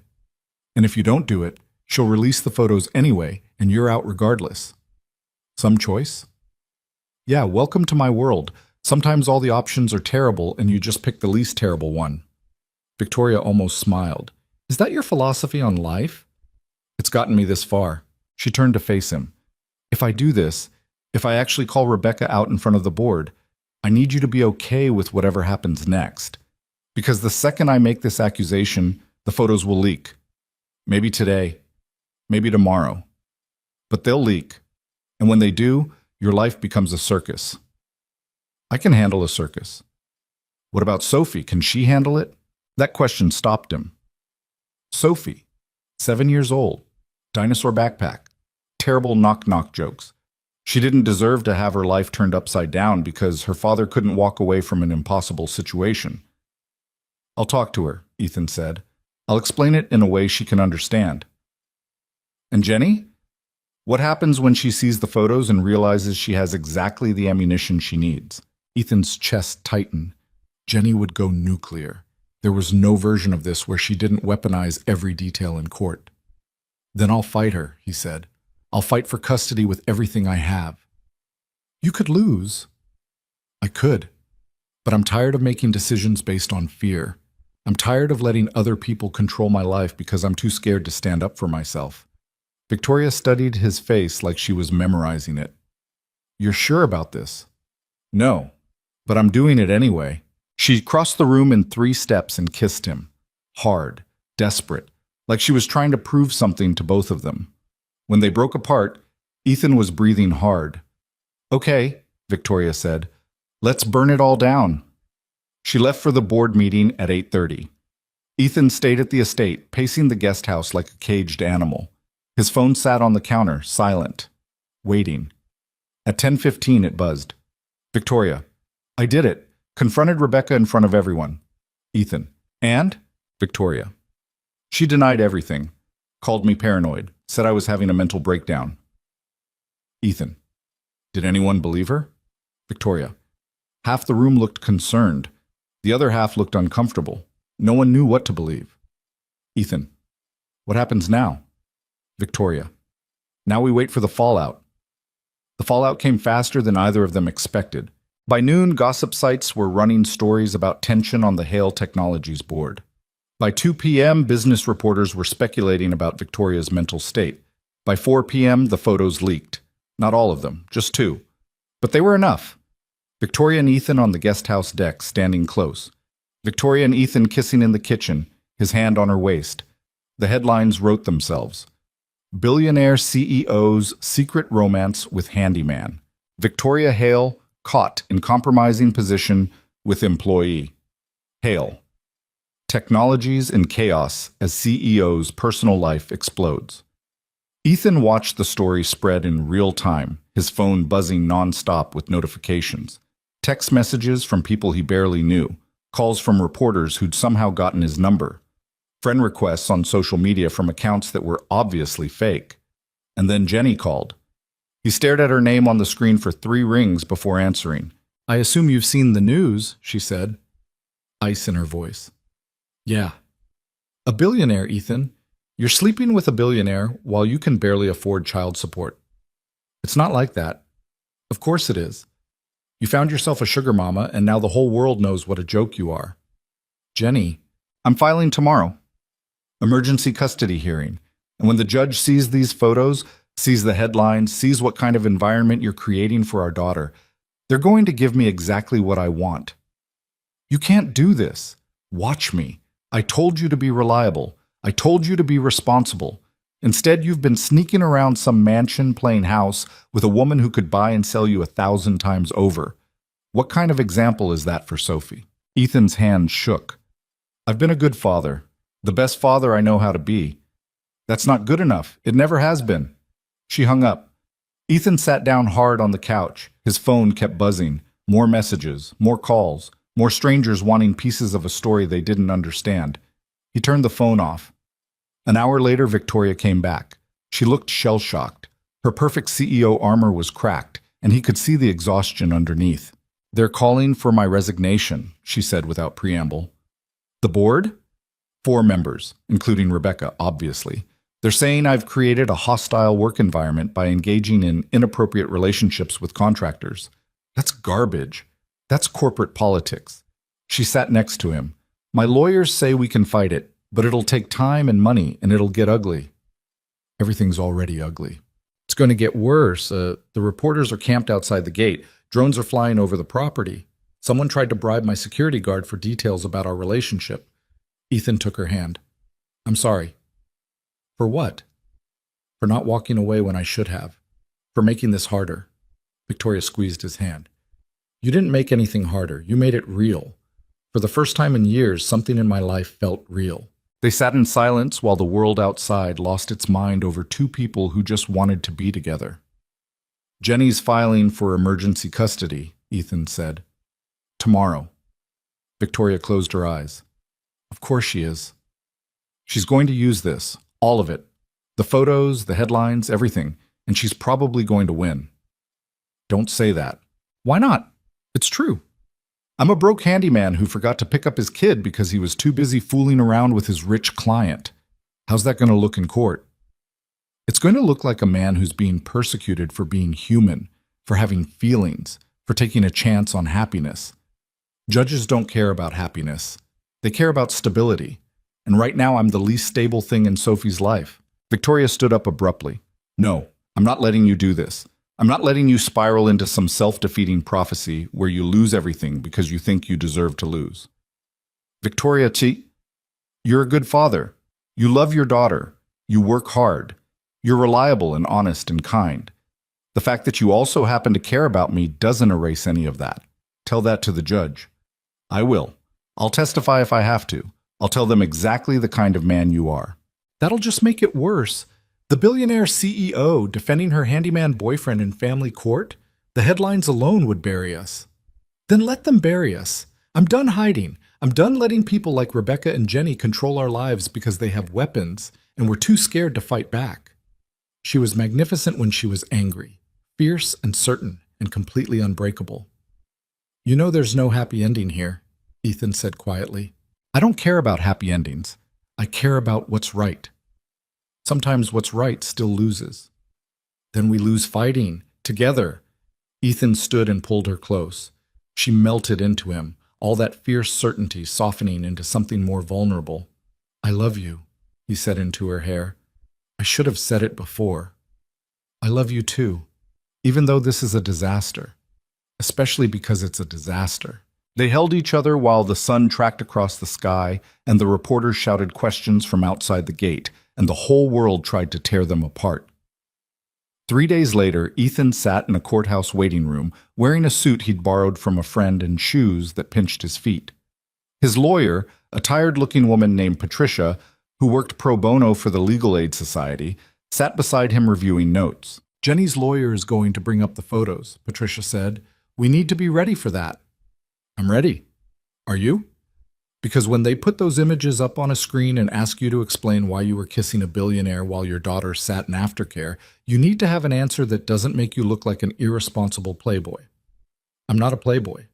I'm just a guy who fell in love with the wrong person at the wrong time. Right person, wrong circumstances, maybe. But we can't say that. We need to say it was a brief lapse in judgment that's over now. You've ended the relationship. You're focused entirely on Sophie.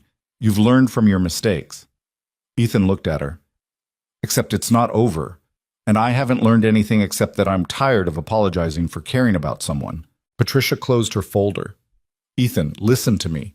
If you go in there and tell the judge you're still involved with Victoria Hale, you will lose custody. Full stop.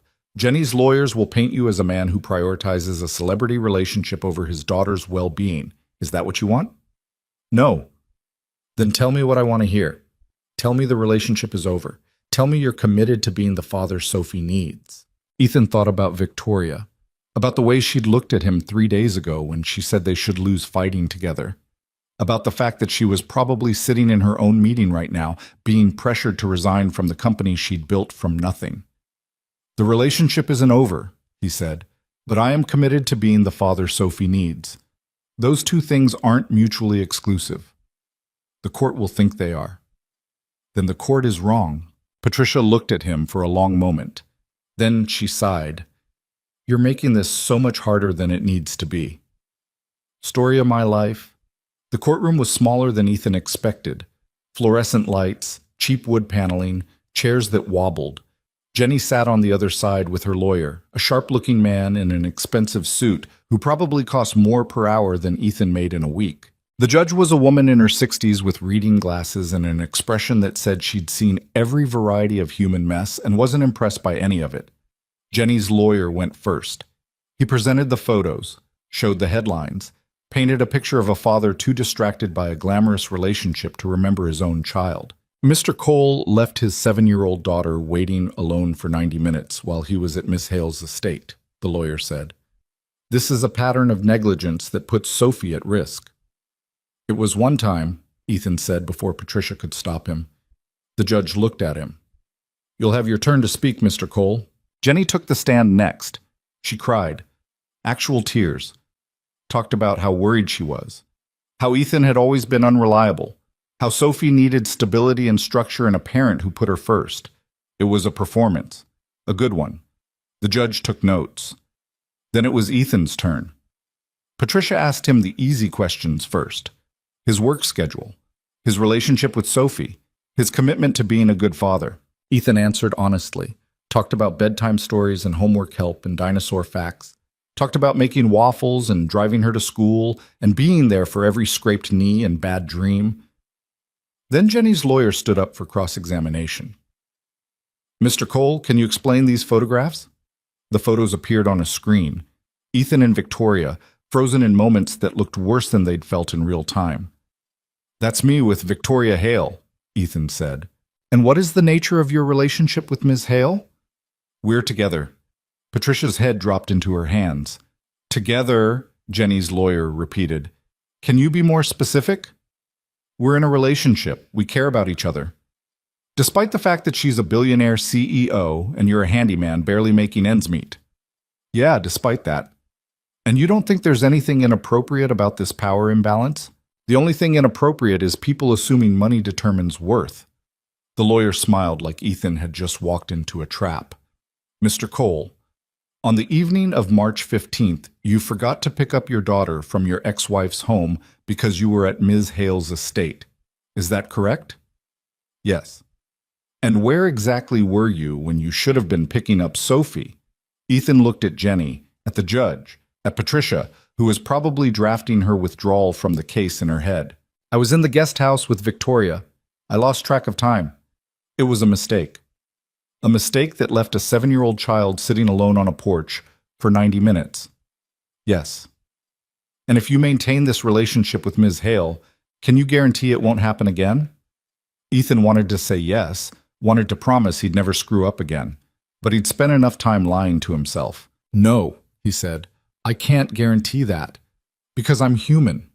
Humans make mistakes, but I can guarantee that Sophie is the most important thing in my life, that I love her more than anything, and that one mistake doesn't erase 3 years of being the parent who shows up every single day. The lawyer sat down, looking satisfied. The judge looked at Ethan over her reading glasses. Mr. Cole, do you have anything else you'd like to say? Ethan stood up.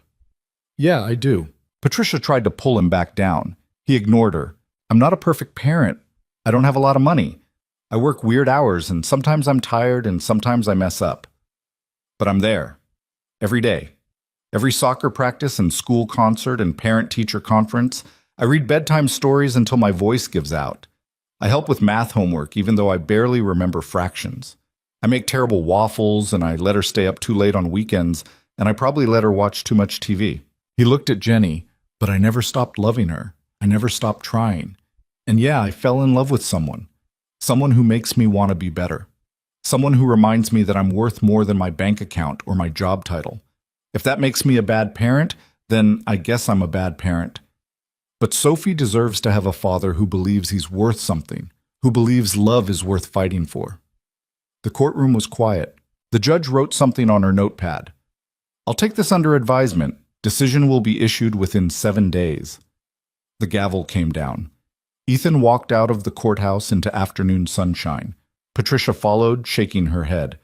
That was either the bravest or stupidest thing I've ever seen, she said. Probably both. You know you probably just lost, right? Yeah, I know. His phone buzzed. Victoria. Victoria. How did it go? Ethan.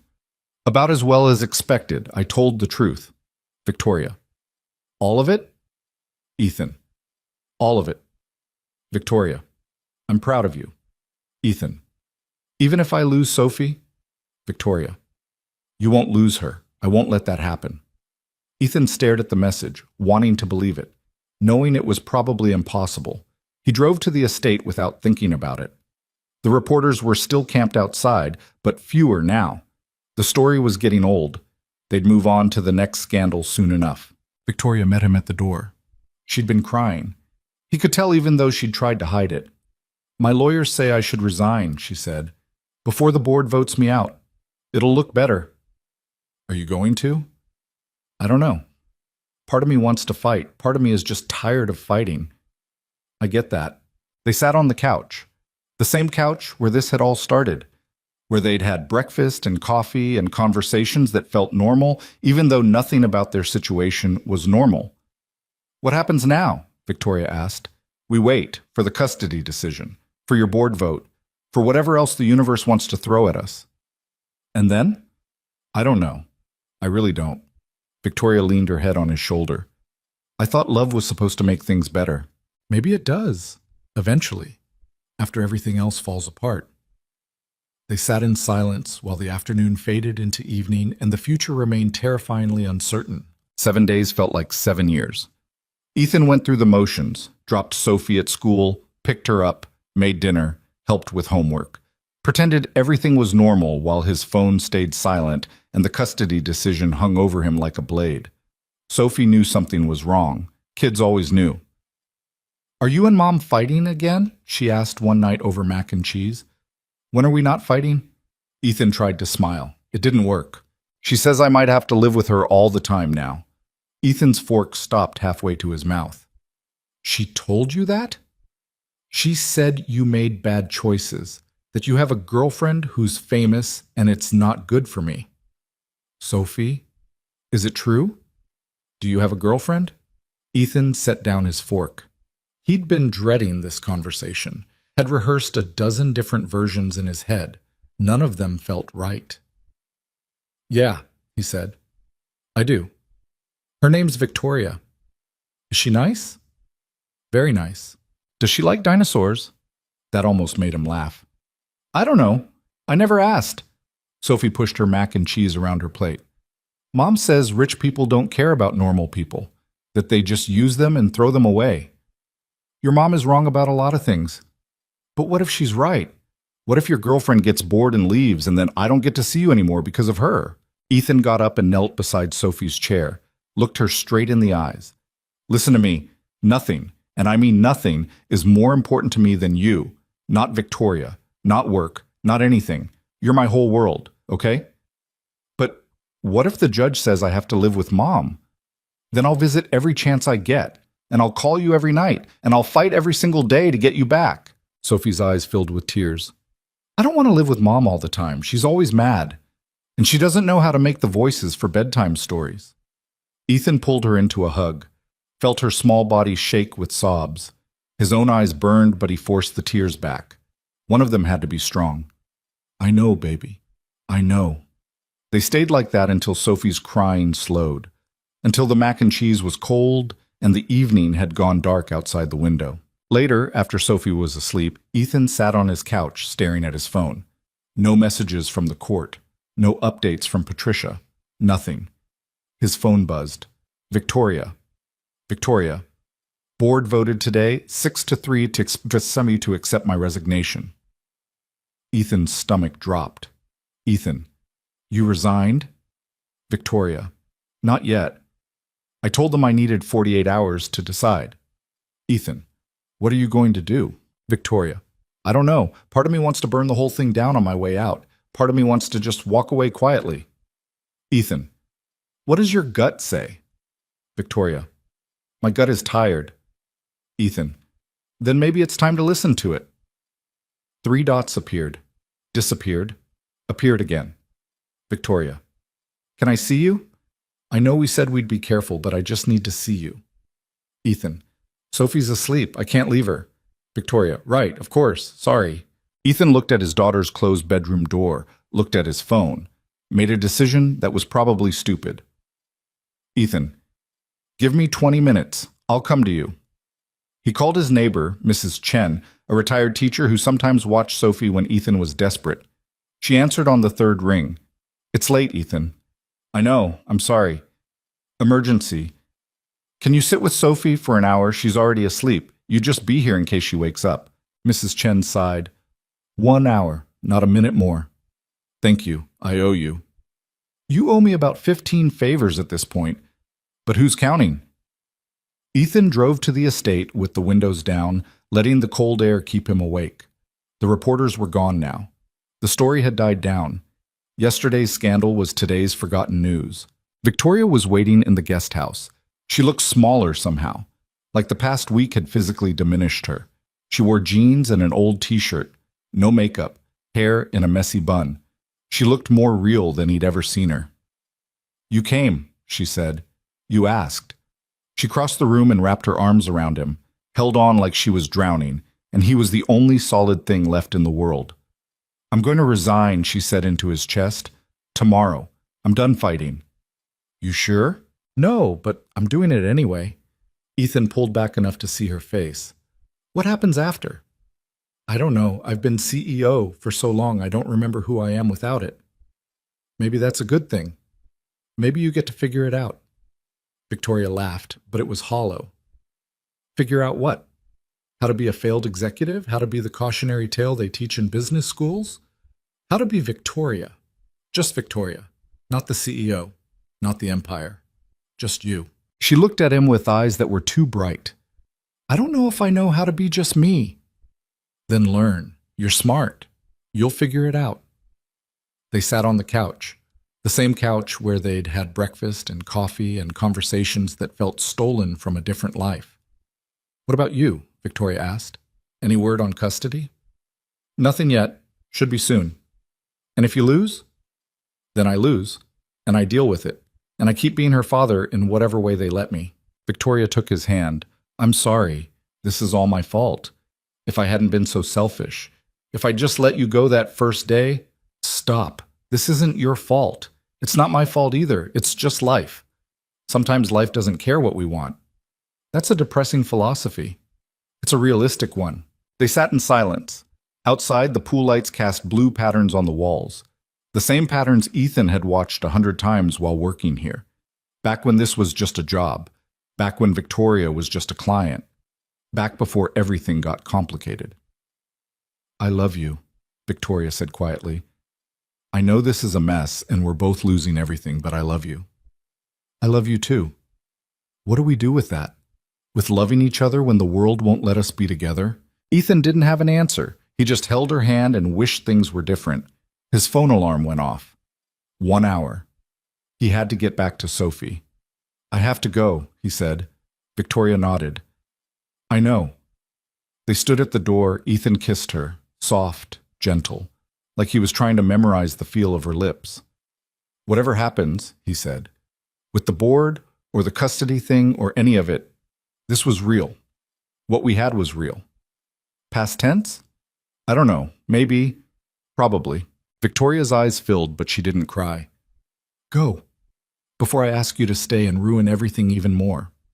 Ethan drove home through empty streets. Mrs. Chen was asleep on his couch when he got there. He woke her gently, thanked her, walked her to her apartment next door. Then he sat alone in the dark and wondered how everything had gone so wrong so fast. The custody decision came 2 days later. Patricia called at 9 in the morning. Ethan was making Sophie breakfast. Frozen waffles. Again. "The judge made her ruling," Patricia said. Ethan's heart stopped. "And? You keep primary custody.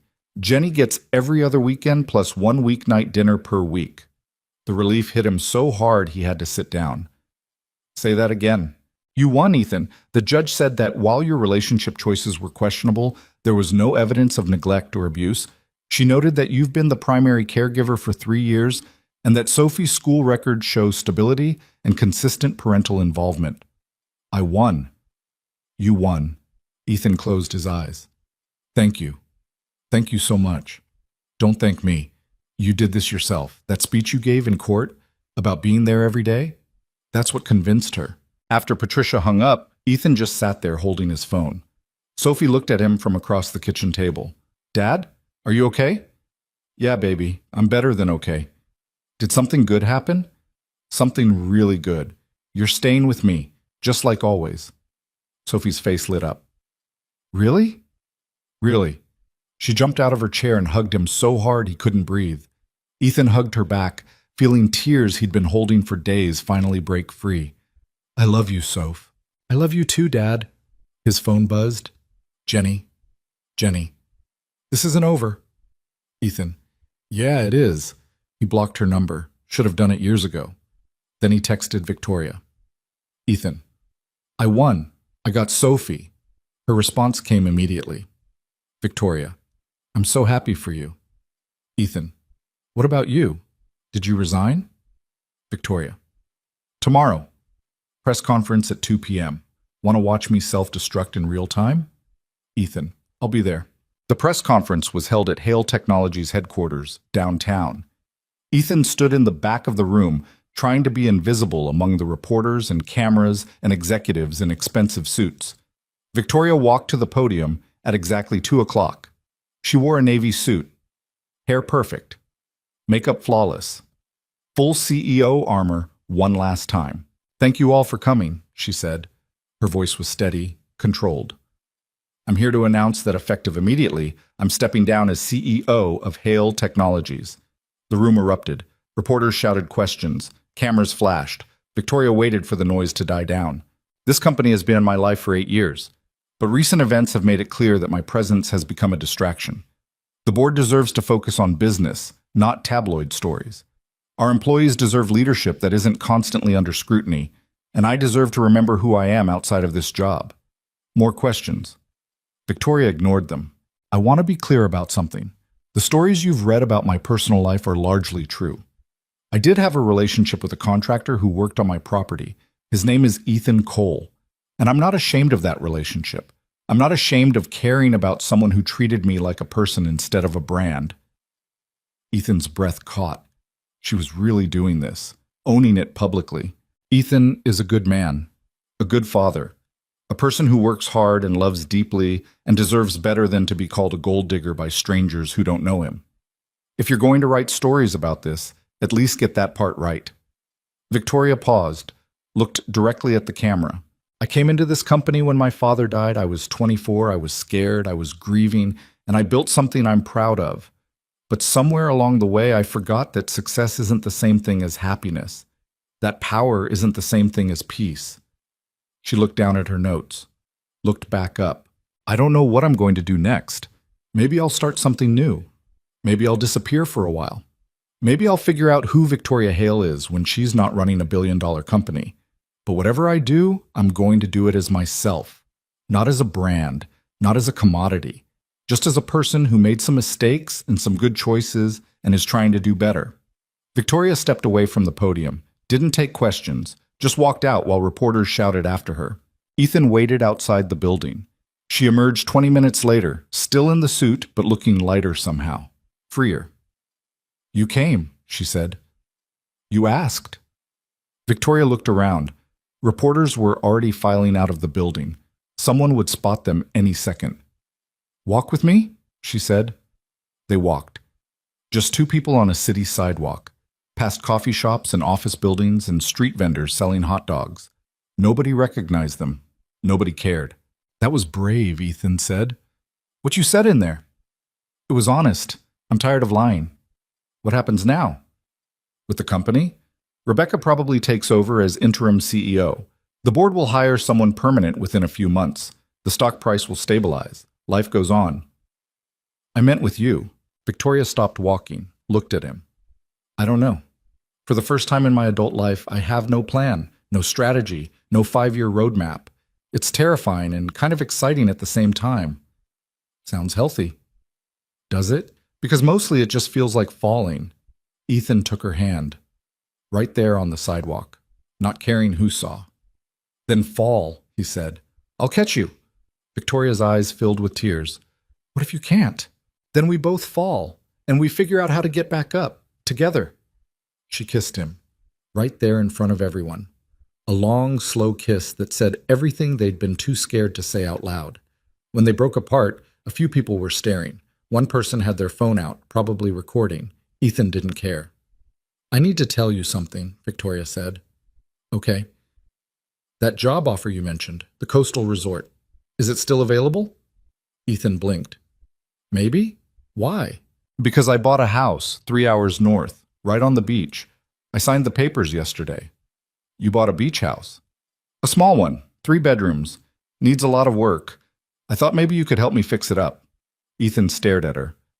You're moving to the coast. I'm starting over. Somewhere nobody knows me. Somewhere I can figure out who I am without all this noise. She squeezed his hand. And I was hoping you'd come with me. Victoria, I know it's crazy. I know you have Sophie and custody and a life here, but the schools up there are good. There's work for contractors. It's quiet and calm, and nothing like this city. We could have a real life, a normal life. Nothing about us is normal.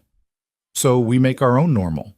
We build something that works for us instead of trying to fit into what everyone else thinks we should be. Ethan thought about his apartment, his truck, his life in this city that had never quite felt like home.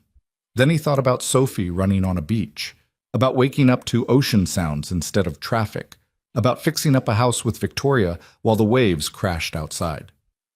What about Sophie, he asked. Does she get a vote? She gets the biggest vote.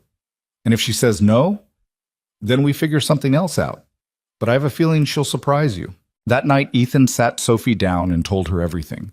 About Victoria, about the beach house, about the possibility of starting fresh somewhere new.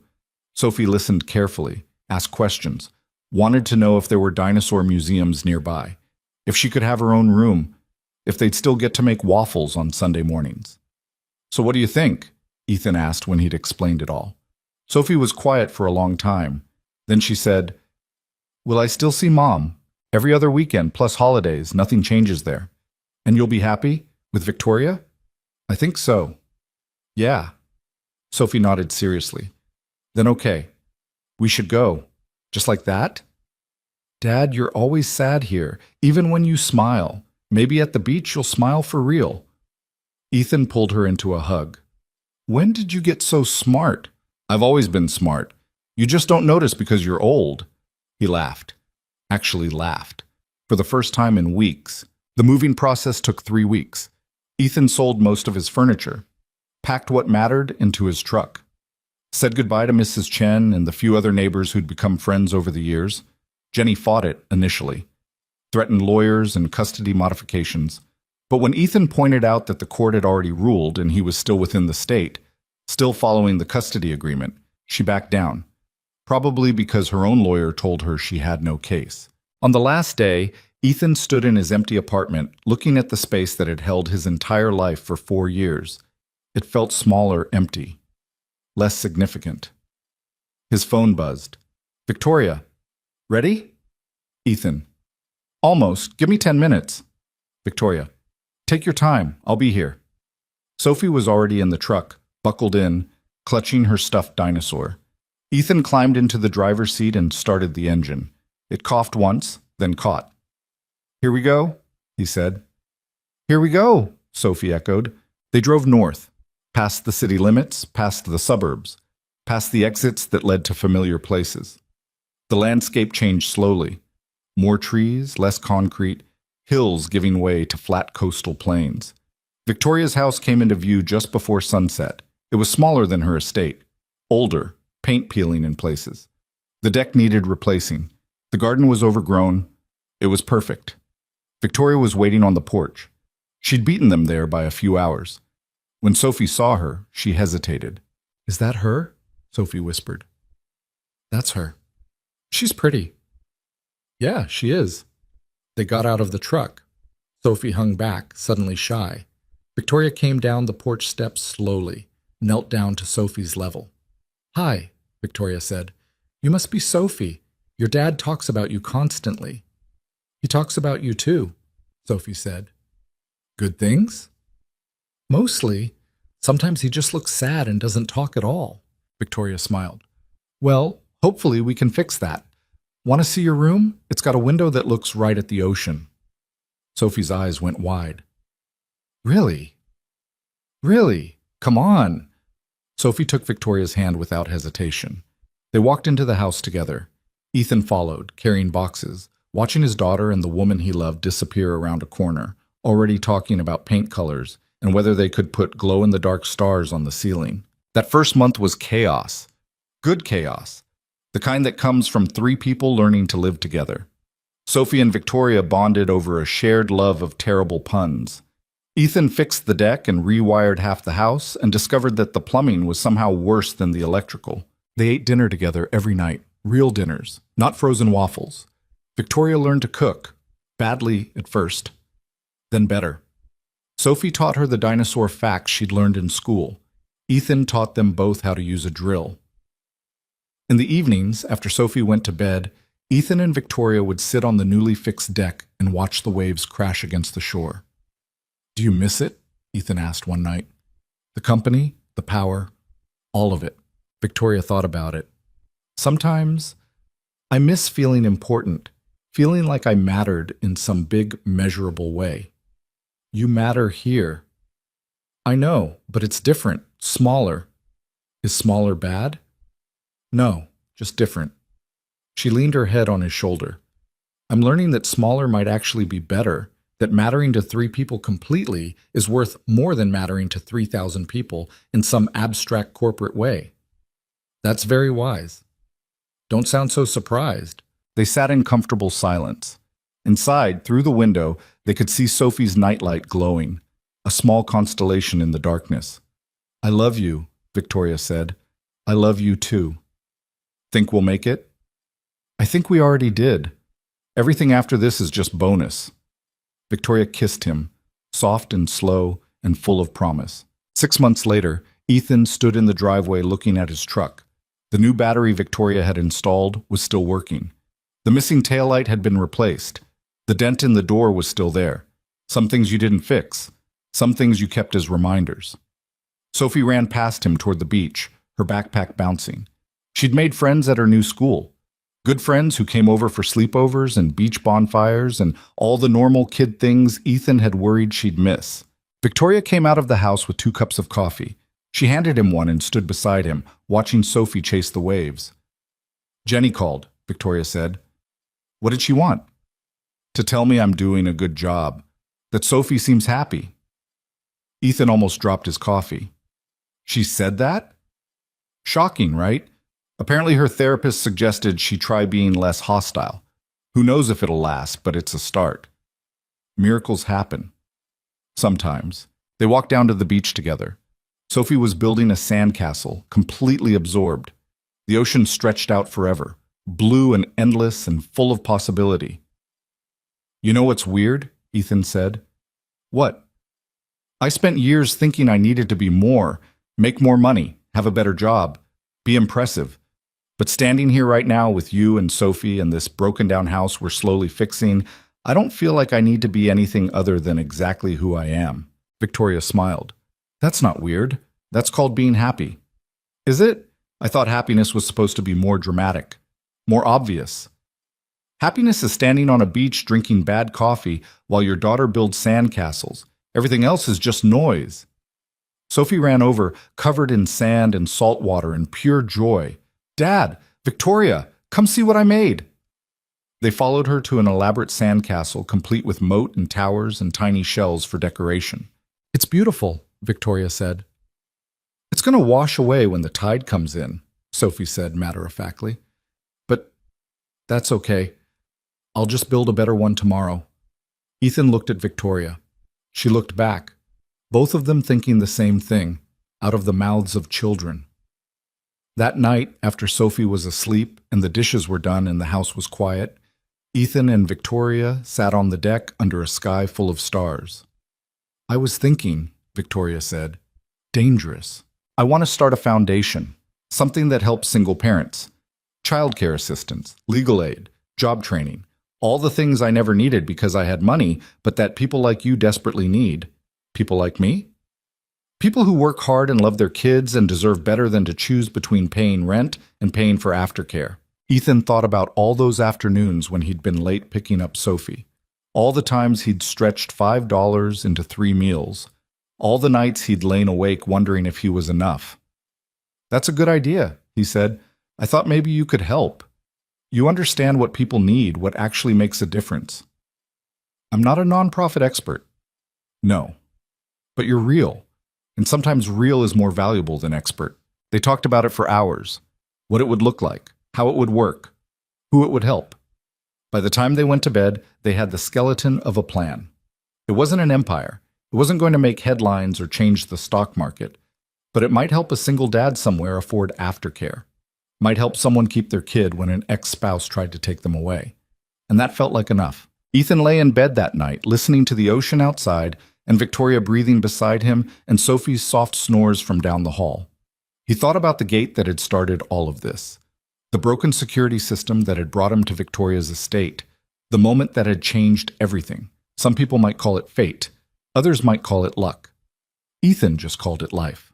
Random and messy and occasionally beautiful. The important thing wasn't how it started.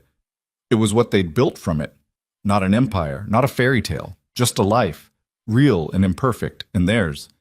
In the morning, Sophie would wake up asking for pancakes. Victoria would burn them slightly. Ethan would fix the leaky faucet in the bathroom that had been dripping for 3 weeks. They'd eat breakfast together. Maybe go to the beach. Maybe just sit around reading books and being lazy. It was ordinary, unremarkable. The kind of day that wouldn't make headlines or inspire movies or mean anything to anyone except the 3 people living it. And that's exactly what made it perfect. Because at the end of all the chaos and scandal and fighting, Ethan had learned something important, something he wished he'd understood years ago. Love wasn't about grand gestures or perfect moments or fairy tale endings. Love was about showing up every day, even when it was hard, especially when it was hard. It was about choosing someone over and over again, not because they were rich or impressive or could give you something you needed, but because they made you want to be better, made you believe you were worth something. Victoria had given him that, and he'd given it back to her. They'd both lost things to get here. Victoria lost her company. Ethan nearly lost his daughter. They'd both lost the versions of themselves they'd been pretending to be. But they'd found something more valuable. They'd found each other, found a way to be real in a world that rewarded fakeness, found peace in the middle of chaos. And if that wasn't a happy ending, Ethan didn't know what was. The ocean kept crashing outside. The stars kept burning overhead. And inside a small beach house that still needed work, 3 people slept soundly, safe in the knowledge that they'd finally found where they belonged. Not in a mansion, not in a courtroom, not in headlines or photographs or other people's opinions. Just here, together, building something that mattered in the only way that really counted. One ordinary, beautiful day at a time.